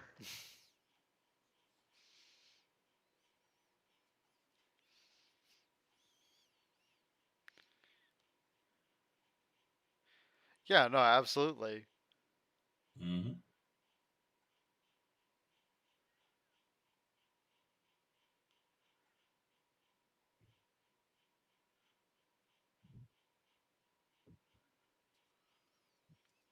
I mean, there will always be something that like will give me personally a bit of an ick of like the stamp of corporate approval. Mm. Yeah, like Yeah. that's the one point where I'm just like with Fortnite, but like even then it's like well, it's Even then, like, successful how worth it is it to get it worked up about yeah, that? it's successful cuz kids are having fun, Yeah, and that's literally all that matters. right? Yeah, like it would be just as normal of me to be mad about Pokemon for profiting off kids having fun, Yeah. right? Like Um, at wrestling shows before the show starts, typically there's a production meeting. Not always, but almost always, where the booker just like runs through the card and the plan for the day, and usually what's allowed or not allowed at a given venue. And I was at a wrestling show at a brewing company, but there were still a lot of kids there, and he's just like, "Hey, I know we're at a bar, but it's an outdoor like quad, and there's a lot of kids already like in line running around, so no swearing, no blood." And it's like, well, okay, I can live with that. My art is not going to suffer because I'm not allowed to bleed all over the place and scream at kids. Yeah. Um, If your art would suffer because you're not allowed to scream at like any particular group of people, maybe that art isn't worth following. yeah, Unless and unless you're in a screamo metal band, in which case, nah, carry on, my wayward son. and you know what happened? Those kids had a great time. They threw so much trash at my friend, Hell yeah. which is literally the best reaction you can get in wrestling. If you've got like empty plastic cups flying at you, it's a good day at the That's good office. fucking heat. Absolutely. That's good heat. Do you know what he did for Heat? What did he do for heat? Well, his name is Sal Mistretta. So he's an Italian guy, and he has an Italian flag on the back of his vest that he wears to the ring, and he has his singlet looks like the Italian Olympic, just blue singlet with the Italian flag. And the kids were doing the pinching at him. Oh yeah. And they were like, "Hey!" And he was like, "I don't do that. Not all Italians do that." And so they were like, "Boo! Dance funny, man."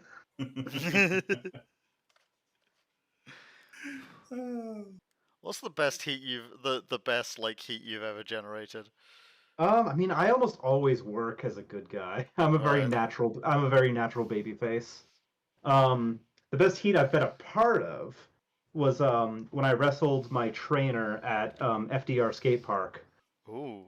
This was after the Queen of the Park tournament, and we were the main.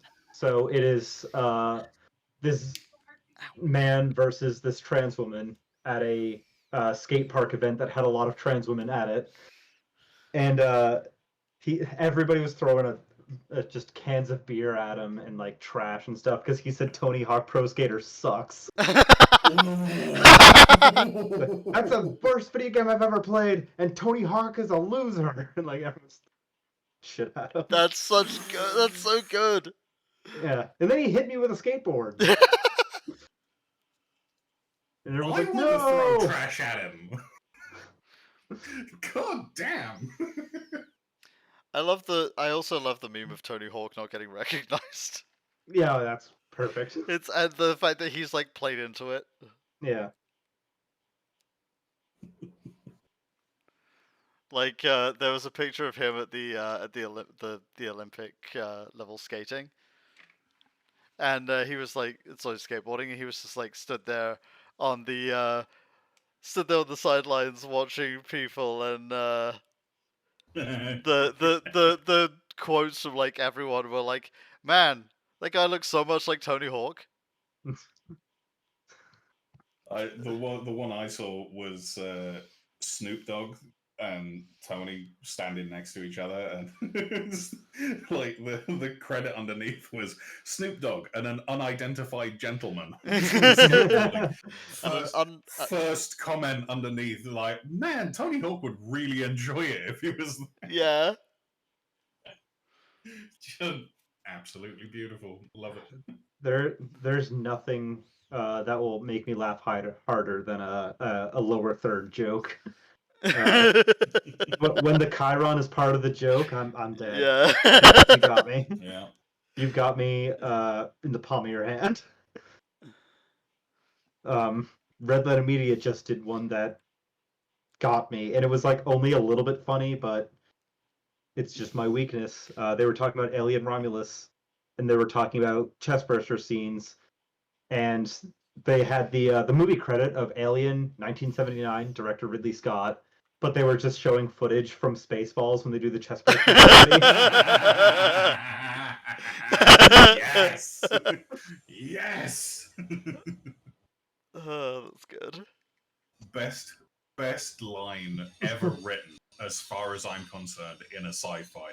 Getting John Hurt to have a chest burster explode out of him and just say, "Oh God, not again!" Yeah. I'm Like, glad.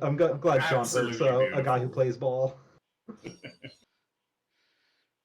He knows where like what side his bread's buttered, man. He knows how to make that money. Yeah, I love when actors are into it. John Mhm. Hurt fucking loved. It's Seri. Hey Seri, what are we crafting today? A lot of dead opponents in Yu-Gi-Oh! Legacy of the Duelist. I know it's not exactly the theme of the stream, but I also saw that people were hanging about. And it's like, I will chill with these nerds. Yeah. I mean, to be fair, I'm not crafting at the moment either, apart from train noises. You're crafting I angst against Deutschebahn. Yes, I mean, so this week, this week, No, be I, mostly yelling at I, trains. I will mostly actually be working on Necromunda terrain. Oh, sweet. Ooh. Fucking Munda terrain, eh? Because a friend of mine over here, a French guy called Clement, bought the Hive Secundus box and asked if anyone wanted to play through the campaign that's in that box.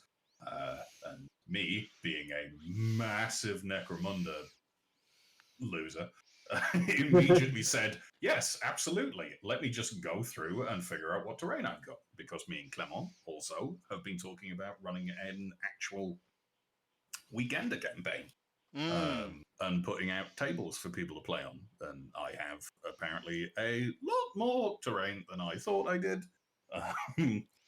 To the point where I started inventory 8 a.m. yesterday. At 12 lunchtime yesterday, I downed tools and took a break. Not because I had finished inventory, but because I had finished inventory of what I had in my apartment and needed to go to the old place and pick up more of it. So, yeah. Did I tell you when I accidentally cosplayed as the Munitorium? Oh, no, you didn't tell me. So, Please do. Please tell me you have photos. No, I don't. Also, what's a Munitorium? So the Munitorium is the in-universe people who get the Astra Militarum or the Imperial Guard, if you fancy, where they belong. They are like a massive chain of bureaucracy, and also prone to a lot of mistakes because they're a massive chain of bureaucracy. Ramona, honey, will you feed Aries, please? Will you give him some dry kibble? Please, baby, thank you. Thank you. And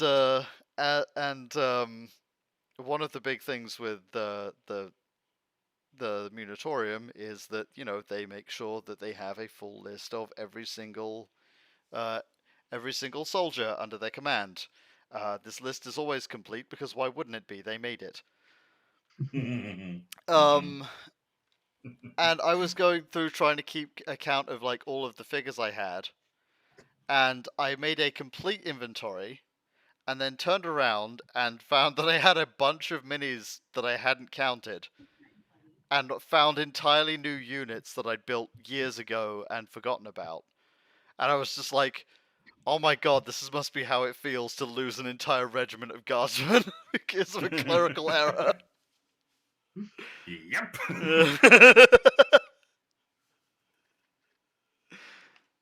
Like, and where did the guardsmen end up? Shrug. See, when you said cosplaying as the as Munitorum, I genuinely thought for a moment you meant like actual cosplay, like dressing. Um, and all I got in my head was I don't know if you've read the Caiaphas Cain novels. Oh, absolutely, all of them. All of them. Fantastic. I So love the Caiaphas Cain novels. the Scholar Progenium that he teaches at and there's the one like former Munitorum fella who's got like ink stained fingers Yeah. and like really bookish and this and that. And then he turns up after hours one day to talk to the guy and finds him like he's cleaned his hands off, like he's actually like took off the terrible wig that he's wearing, and it's like, oh my god, like what's going on? He's like, I don't use pens, you fool. Everyone just expects that I use pens all the time, so I put the ink on in the morning because they expect that someone working in the Munitorium is going to have ink-stained fingers. Yeah. I It's just like watched my opponent kill themselves. Oh, good. That's always fun. The AI in Delightful. this game is not very smart. Ah, right. Yes. Sari is, Mm. Sari is joining for the conversation. Oh, Sari, meet our guest 9.5. Hi. On the 9.5. Richter scale? Do you want to tell the story? Because I feel like I shouldn't. Oh, it's okay. It doesn't bother me one bit. No, actually, I've seemed to have a knack my entire life on the internet for ambiguous usernames that once people find out what they're from, they go, "Oh, I thought it was something completely different, but I'm missing half a digit on my right hand." Oh! Get so it? it's 9.5. Got it. Yeah. That just...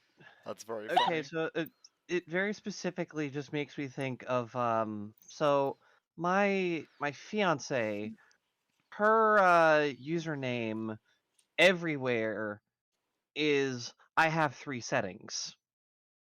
And it is also one of those things which is like, okay, where did that come from? And then the question asked is, well, what are your 3 settings? She got that name from a Mitch Hedberg skit. Oh, that this is not my first username on Twitch though. I used a different username when I started because I didn't realize I was going to actually make it into a thing. And my username was Penny Century, who is a character from Love and Rockets. Oh, sweet. If you know that comic series, Yeah, I love it. that my husband loves to call hipster smut, but he still buys it for me and brings it home. It is hipster From smut. their That's what's shop. great about it. I'm like, you know what? It's okay if you don't like it. It's all right. If you don't understand it, sweetheart. No, I'm just kidding. He is definitely more of like a. He likes a lot of different stuff. But the thing that got him into comics when he was young was like MCU and DC and stuff like that. Yeah. But The he's classics. The Well, yeah. classics. and we do carry all of that, and we also carry a ton of we have one that's a Shakespeare graphic novel that's like really good. It's really good. And I mean, I'm not just saying that as like a theater nerd. I'm saying it as a theater nerd and a comic book nerd. It's the art is objectively really good, and I think it's a nice introduction maybe for somebody who has never had anything but dry, boring junior or senior year of high school introduction to Shakespeare and kind of classic theater or Elizabethan era stuff, because there's also argument that he didn't write some of that stuff. But I think that it's like, well, it's collaborative. Like it probably didn't just spring from only his head. I'm Yeah. sure that there were a lot of people involved in making these plays what they became on paper. But Man, did you know that Lin-Manuel Miranda didn't write every note of every single score for his music? oh my god, Right? It's what a it's like, fraud! yeah, what a fraud. Like, do you know that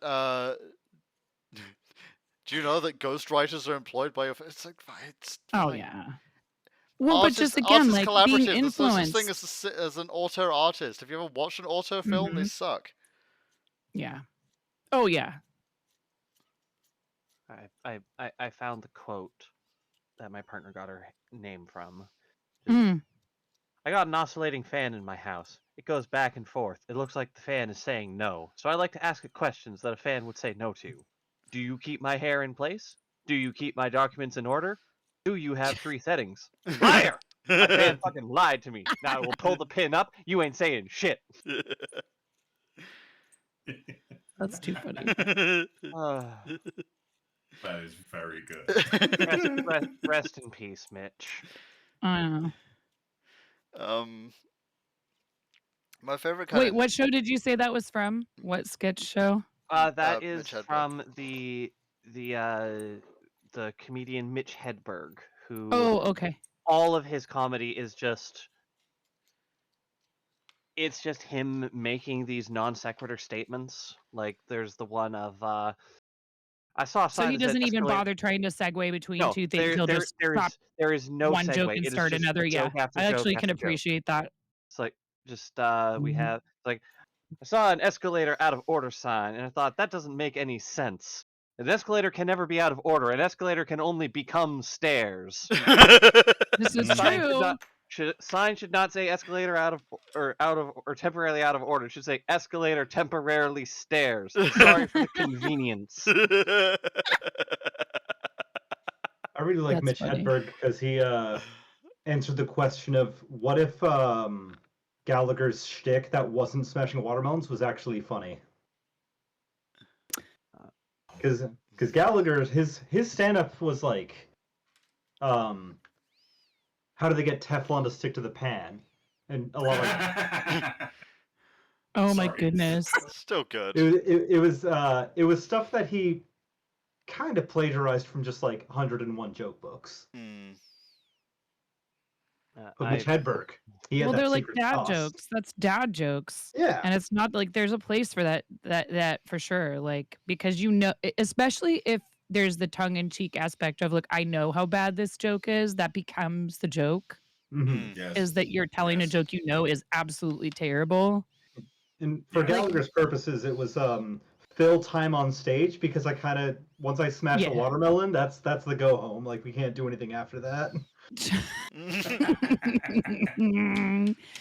Well, he's an example of like you become known for like one gimmick and then you're kind of stuck with that gimmick for the rest of your career because like if you don't smash the watermelon, then who even are you? That's his thing. And I could only imagine the dread laying in bed at night as an entertainer of like I want to do something other than smash watermelons. Well, that's what the whole Like- front half of the show is like all I have to do is smash the watermelon at the very end, and they're happy. Everything else What can if be I for me. smash a gross of eggs? Would anyone care? You know, like you're just trapped. You're just laying there thinking about how you're trapped by watermelons. Imagining Yeah. Gallagher staring into the mirror and looking at his hands. Like, just like, like having a fully. Just crying. God. One single tear rolling down his face. I am the melon man. That was I found my actual favorite quote that my brain regularly returns to, which is just rice is great if you're hungry and you want to eat 2,000 of something. Yep. Yep. Yep. I am an enjoyer of rice. It's probably my favorite carbohydrate. Like, I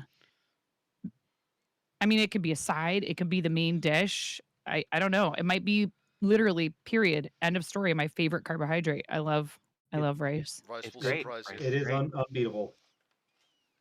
I like rice noodles too, and rice paper. Anything made from rice. I like Rice Krispies. Who doesn't like Rice Krispie treats? Like, I mean, maybe some Sake. people Hey, can't have them. I'm glad you finished with treats because if you were just going to say, "Oh, who doesn't like Rice Krispies?" Oh, it's I like, will eat a whole bowl of plain Rice Krispies too. I love them. They're satisfying, even though they're not that sweet. I like them because they're crunchy. Nine, you're losing the crowd.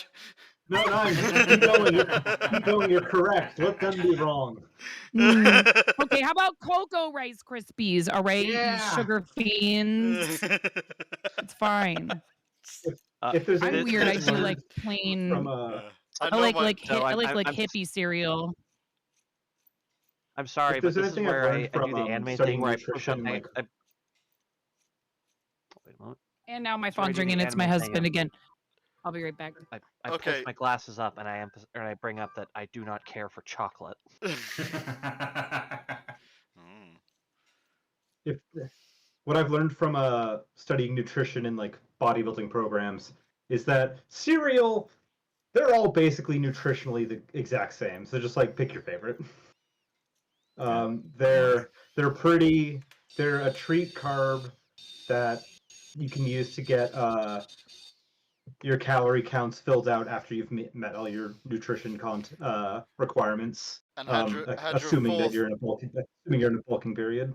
had your fourth morning training cigarette. I will. I should actually, while I am here, I don't understand buttons on Twitch. Okay, here's the button. How about, okay, we'll push this button. What button are you pushing, and Sari? we'll push Sorry. Yes, this yes, button. yes, Annam. Sorry. Yes, that very true. You want some sugars or sugars that try to make you feel better about it? Yep. Yeah, that's basically it. Tony Hawk's existential knife. Oh, right, yes. Okay, this is a hell of a callback. Okay. Then we'll push this So, button. Adzy, Now, I tagged you in something in Oh. the mematorium. you sure did. Yes. The John Wick one. Yes, the John Wick one. Yeah. Because yes, I do like the Casino Royale one of Yeah, the John Wick one is the also... jump, Mr. Bond. But also the John Wick one just made me crease. If I push Just this entirely. And I don't know why. For the blood god. Yeah. there, I'm fairly certain Yeah. this message is going to be extremely fucky. What? Because it doesn't let me put Shikaz. Anyways, push this button. That's not the correct. I wanted to send 1400 more. bits. Thank you, Sari, though. There. Yay. I meant I meant Ooh. 1500. So there's another 100. Okay, thank you. It's 1500 bits. Let me just note that down. 1, 2, 3. We are. Is there something that happens at 1500 bits We're 1,000. specifically? No, my options were either because I was like I've never bought bits on Twitch before, and it's like yeah I should. Oh. I admit I kind of just I sit passively in the stream a lot, and it's like I should actually contribute because I want Adzy to be happy. And the most I do is I just kind of give her the Bezos bucks every month. But it's fine just again, being here. Say it. Here, I'll show I'm you not a very fun. good I don't Twitch. know if I'm not a very good Twitch there's viewer. there's a fun thing you could do that a lot of people don't know about. What? A hype train has begun. Yeah, if you type yeah, I got to kick it off. What? Thank you for the Doodle you for the cheer. bits. If you type capital DOO, you're very welcome. I'm just showing hey, off look that I at know that. something if you fun. type your Twitch If you type- password, it automatically turns into stars. Don't Capital actually. DOODLE, capital CHEER, doodle cheer. It'll do a little drawing. It does a drawing for the cheer, a little animated drawing. Thank you. Somebody showed me that Yeah, once upon a that's time. cool. So that gets. Oh, you're us- so welcome. That gets. us Thanks for having me as a guest. Oh, thank you for turning up and paying us. Thank you very much. I know it's not I don't know what to required, but say right now. you know, listen. What do you mean you don't know what to say? Thank you. Thank you. Yes, You thank say you. thank you. Yeah. Just kidding. Thank Just you kidding. for being you. I know what Thank you mean. for- I know what you mean. What, honey? Thank you for being fun and Lancer. Hey. Okay. I love you. You're so sweet. I love you too. Hey. Scram, child.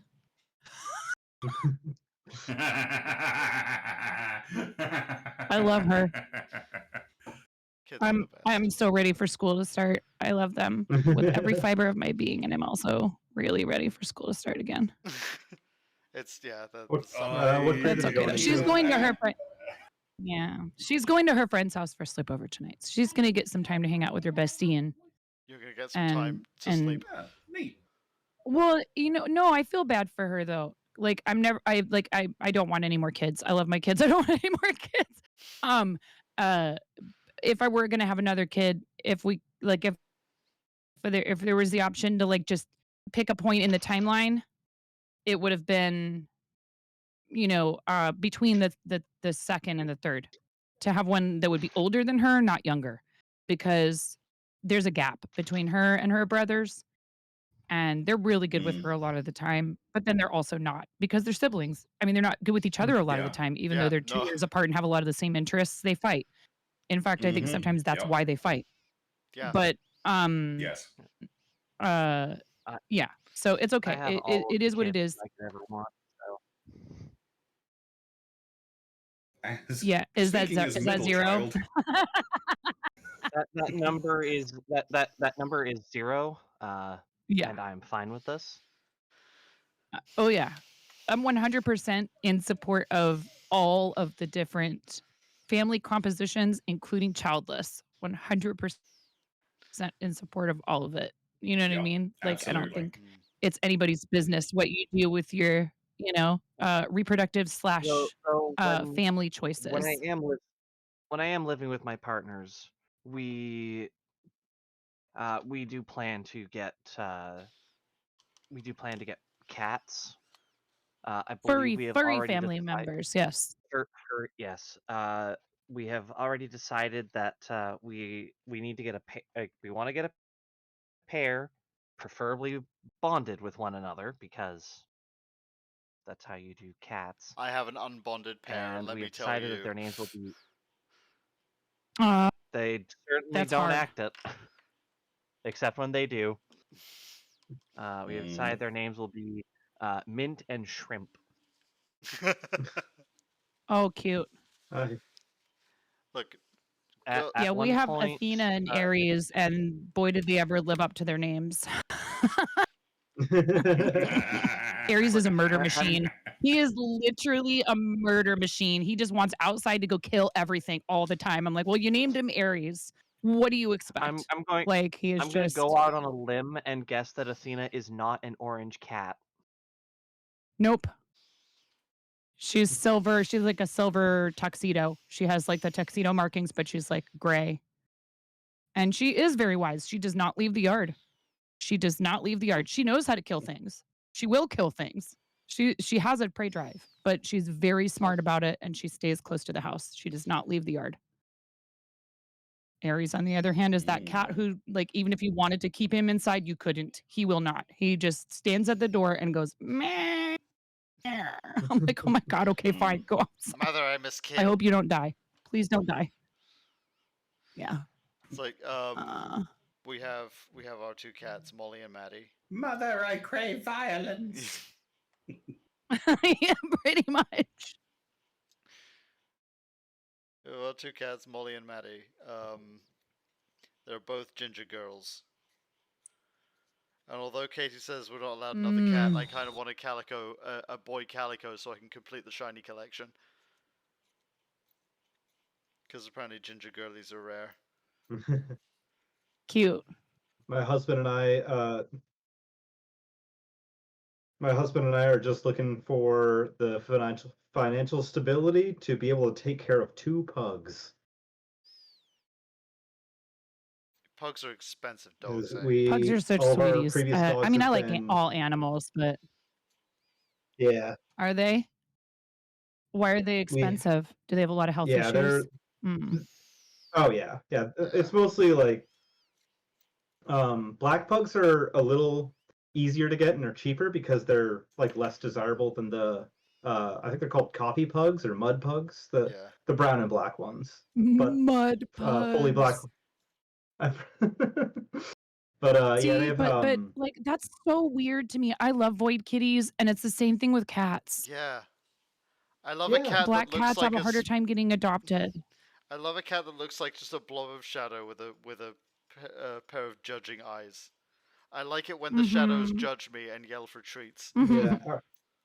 Aside from the ones that just normally exist in this house that do that. How Once in a while, you gaze into the abyss, and the and the abyss gazes back. Another time, the abyss gazes back, makes a chirp noise, and you realize, oh, it just wants chicken. The abyss is loud and wants chicken. Yeah, Yep. yeah, Or catnip. yeah. Our cats love catnip. Um, Oh, one Yeah, of but Some the cats our don't last care two for catnip. dogs. Yeah, yeah, yeah. Like some of them just really do not care, and then other ones go absolutely nuts. And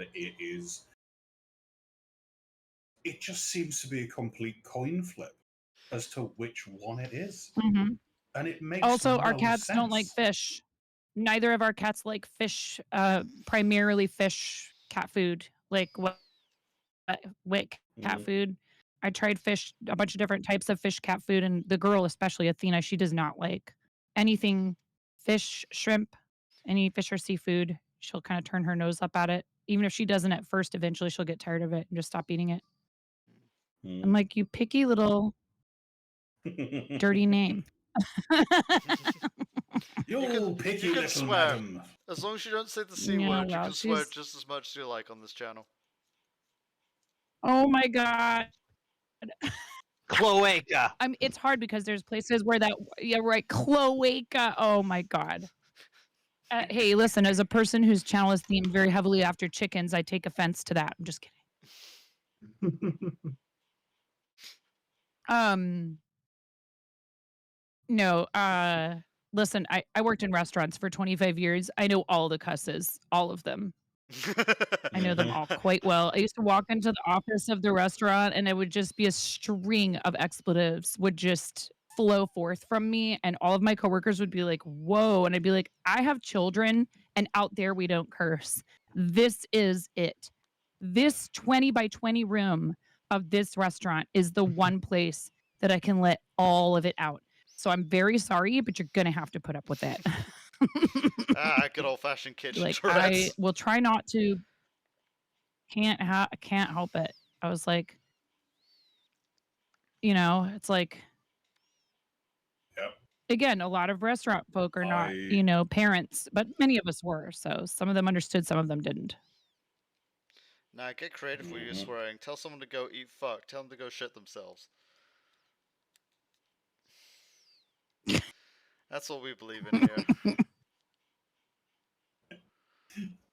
There's a couple of channels I get spicy in chat. I get spicy in Pick Stitch's chat. I actually have an alt called no, I think it's called 69 point spice now. Good. I mean, okay, fine. This is fine. And poor Pix didn't believe that it was me when I first typed in his chat. Thought it was somebody trolling him. I was like, no, it's definitely me. He had to ask me like a question only I would know the answer to. I mean, hey, look, you know what? Unfortunately, I'm sure nobody here would have a hard time believing, if you're a queer creator, you get a lot of unfortunately a lot of, nonsense idiocy in your channel. And so he is kind of on guard a little bit. And, as a woman on the internet, I also understand. But it's hard because this whole feature they just introduced, I think it was poorly planned. They shouldn't roll stuff like this out without, some feedback and like also time to plan for it. This whole knocking thing, I think that was a poor decision. I think it's the idea behind it. If you approach it from a purely innocent standpoint of like, yeah, of course, nobody would ever abuse this. It's great. But the fact that the boxes are checked to begin with to allow certain groups of people to knock when you're live, I think is a mistake. I think they should have had everything turned off and allow people to turn it on if they wanted to, not have it on by default. I haven't But even that's looked just at my that, opinion. honestly. As a teeny tiny streamer, Mm. nobody knows enough about us to throw slurs at us yet. So we've gotten away pretty lightly. Yeah, every time I've I had feel like there's slurs thrown at me in my creative space, it's always come from either the back row or I was in a cage already. Oh, just to catch you up on when I first sorry, real quick to catch you up. Ashley here is a professional wrestler. That's her thing. Just, Yep. just No so, way. just in case you were confused Yeah. about That's the so cage cool. comment.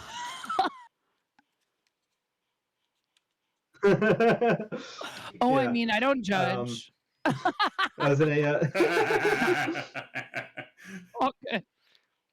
Felt like that needed a little yeah, I had a context. cage Sorry, match, You and know, nobody it was saying anything mean, and then the door closed, and somebody immediately said something. I was like, "Yeah, bitch, I thought so. I fucking thought so." Once the door closes. Oh boy. Right, because then you can't come out and make them regret what they said. Yeah. Is that the Yeah, idea? wrestling matches are usually like 5 to 10 minutes, so in 10 minutes I'm gonna be out of the cage again. Out of the Like, cage God, and don't die worked in up. there. That's not my new house. Yeah. It's not like Mad Max. Yeah, one of us we both get to leave the cage. Yeah. Like, Two foes enter, two friends leave. It's funny actually. So the person who wrote the pattern for this hat that I'm making is part of our charity team. Um, it's Abstract Halo 13 is part of our charity team. I've known through Twitch for a really long time, and they are a wrestling fan. Oh, oh hell yeah. yeah. They're a crocheter. They're a wrestling fan. Uh, yeah, that's really interesting. There's like I've met a lot of different people through Twitch who might like it might surprise you, like you see them, they're like making pretty blankets and pretty hats and all these things, and you wouldn't assume that they're like into certain sports or whatever, and it just goes to show you like you can't we Yeah, are Oh, we yeah. are layered, we are faceted, like it just I think it's cool. I don't know, I've always been. I'm Yeah. proud to be I'm known for friends. kicking people often in the chest very hard, and I have here a lesbian flag patterned doily that I made. There you go. Exactly. Yeah. Exactly my point. It's always the quiet ones. I like having somebody in my community Always who and can bench forever. I people who am never. don't follow the rules. Oh yeah, see, that's what I did was I'm not quiet. I talked my way out of all the fights in school. Yeah, that's probably a Oh, better way to shit. do things. Well, yeah. I just knew that I wasn't gonna That's a beat much better somebody. way of doing it. That's a much I better knew way I of doing wasn't it. gonna I knew I didn't have a chance. That's the thing. Generate that full Why didn't I response try early. that? I just got beat up. You were also a prefect, though. There's a fine line. Oh. Is that so that's kind of like explain what a prefect actually is, because I'm not even sure if I understand it. Oh, God. You want the classic explanation or the actual explanation? I also don't totally get it. Is it like you have to tattle on people? Is it basically like you're the tattletale? Like you have to tell teachers, headmasters, whomever, if someone's doing something wrong? Codified Like, teacher's pet, basically. yeah. You're the Well, kid I who was gets- definitely a You're the teacher's kid who pet. you're the kid who gets swirlied. FBI, open up! Naughty Gnome Yeah. the Naughty Yeah. Gnome is raiding with a party of 26. Let's get naughty and spread the chaos. Oh, wow. Yay! Welcome everybody. Thank you That's so much. awesome. I gotta do the whole spiel now. Hold on. I'm gonna put my thing down. Alright everybody, welcome. We are Adzy and Jane Comics. We're a teeny tiny variety streamer. Thank you Gamer GF Designs for the follow. We do a bunch of stuff. We do arts and artistry, but also I stream 6 days a week, 8 to 2 or 8 to 3, depending on the day. And this is the nonsense that we're getting up to today. This week we have our subathon. Thank you. Yeah, so these can also be kitty ones. I have the kitty headphone buds over here, so I can switch them out if I want to.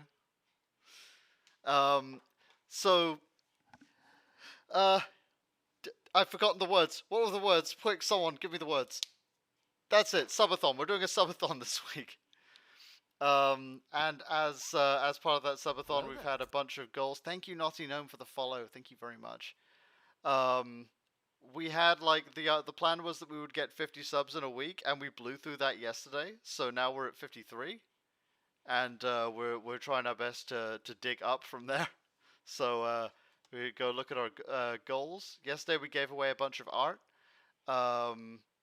Today we're giving away the OC cameos, short stories, a RPG one shot, a fully painted tabletop army or a party of PCs for your D&D game, and questions. We're also taking bit goals to change my outfit because I knew that bits would be a much longer goal than subs because subs are easier. Also, every 5 subs or 5,000 bits, we spin the Wheel of Problems. I'm also counting raids in that. Hello there. Thank you again. Another People Crafting Sam has followed. I think a raid deserves a spin of the Wheel of Problems, don't you? I sure do. For sure. All right. Let I us. do Oops. so love the name. The Wheel of Problems. I mean, The Wheel is of there a Problems.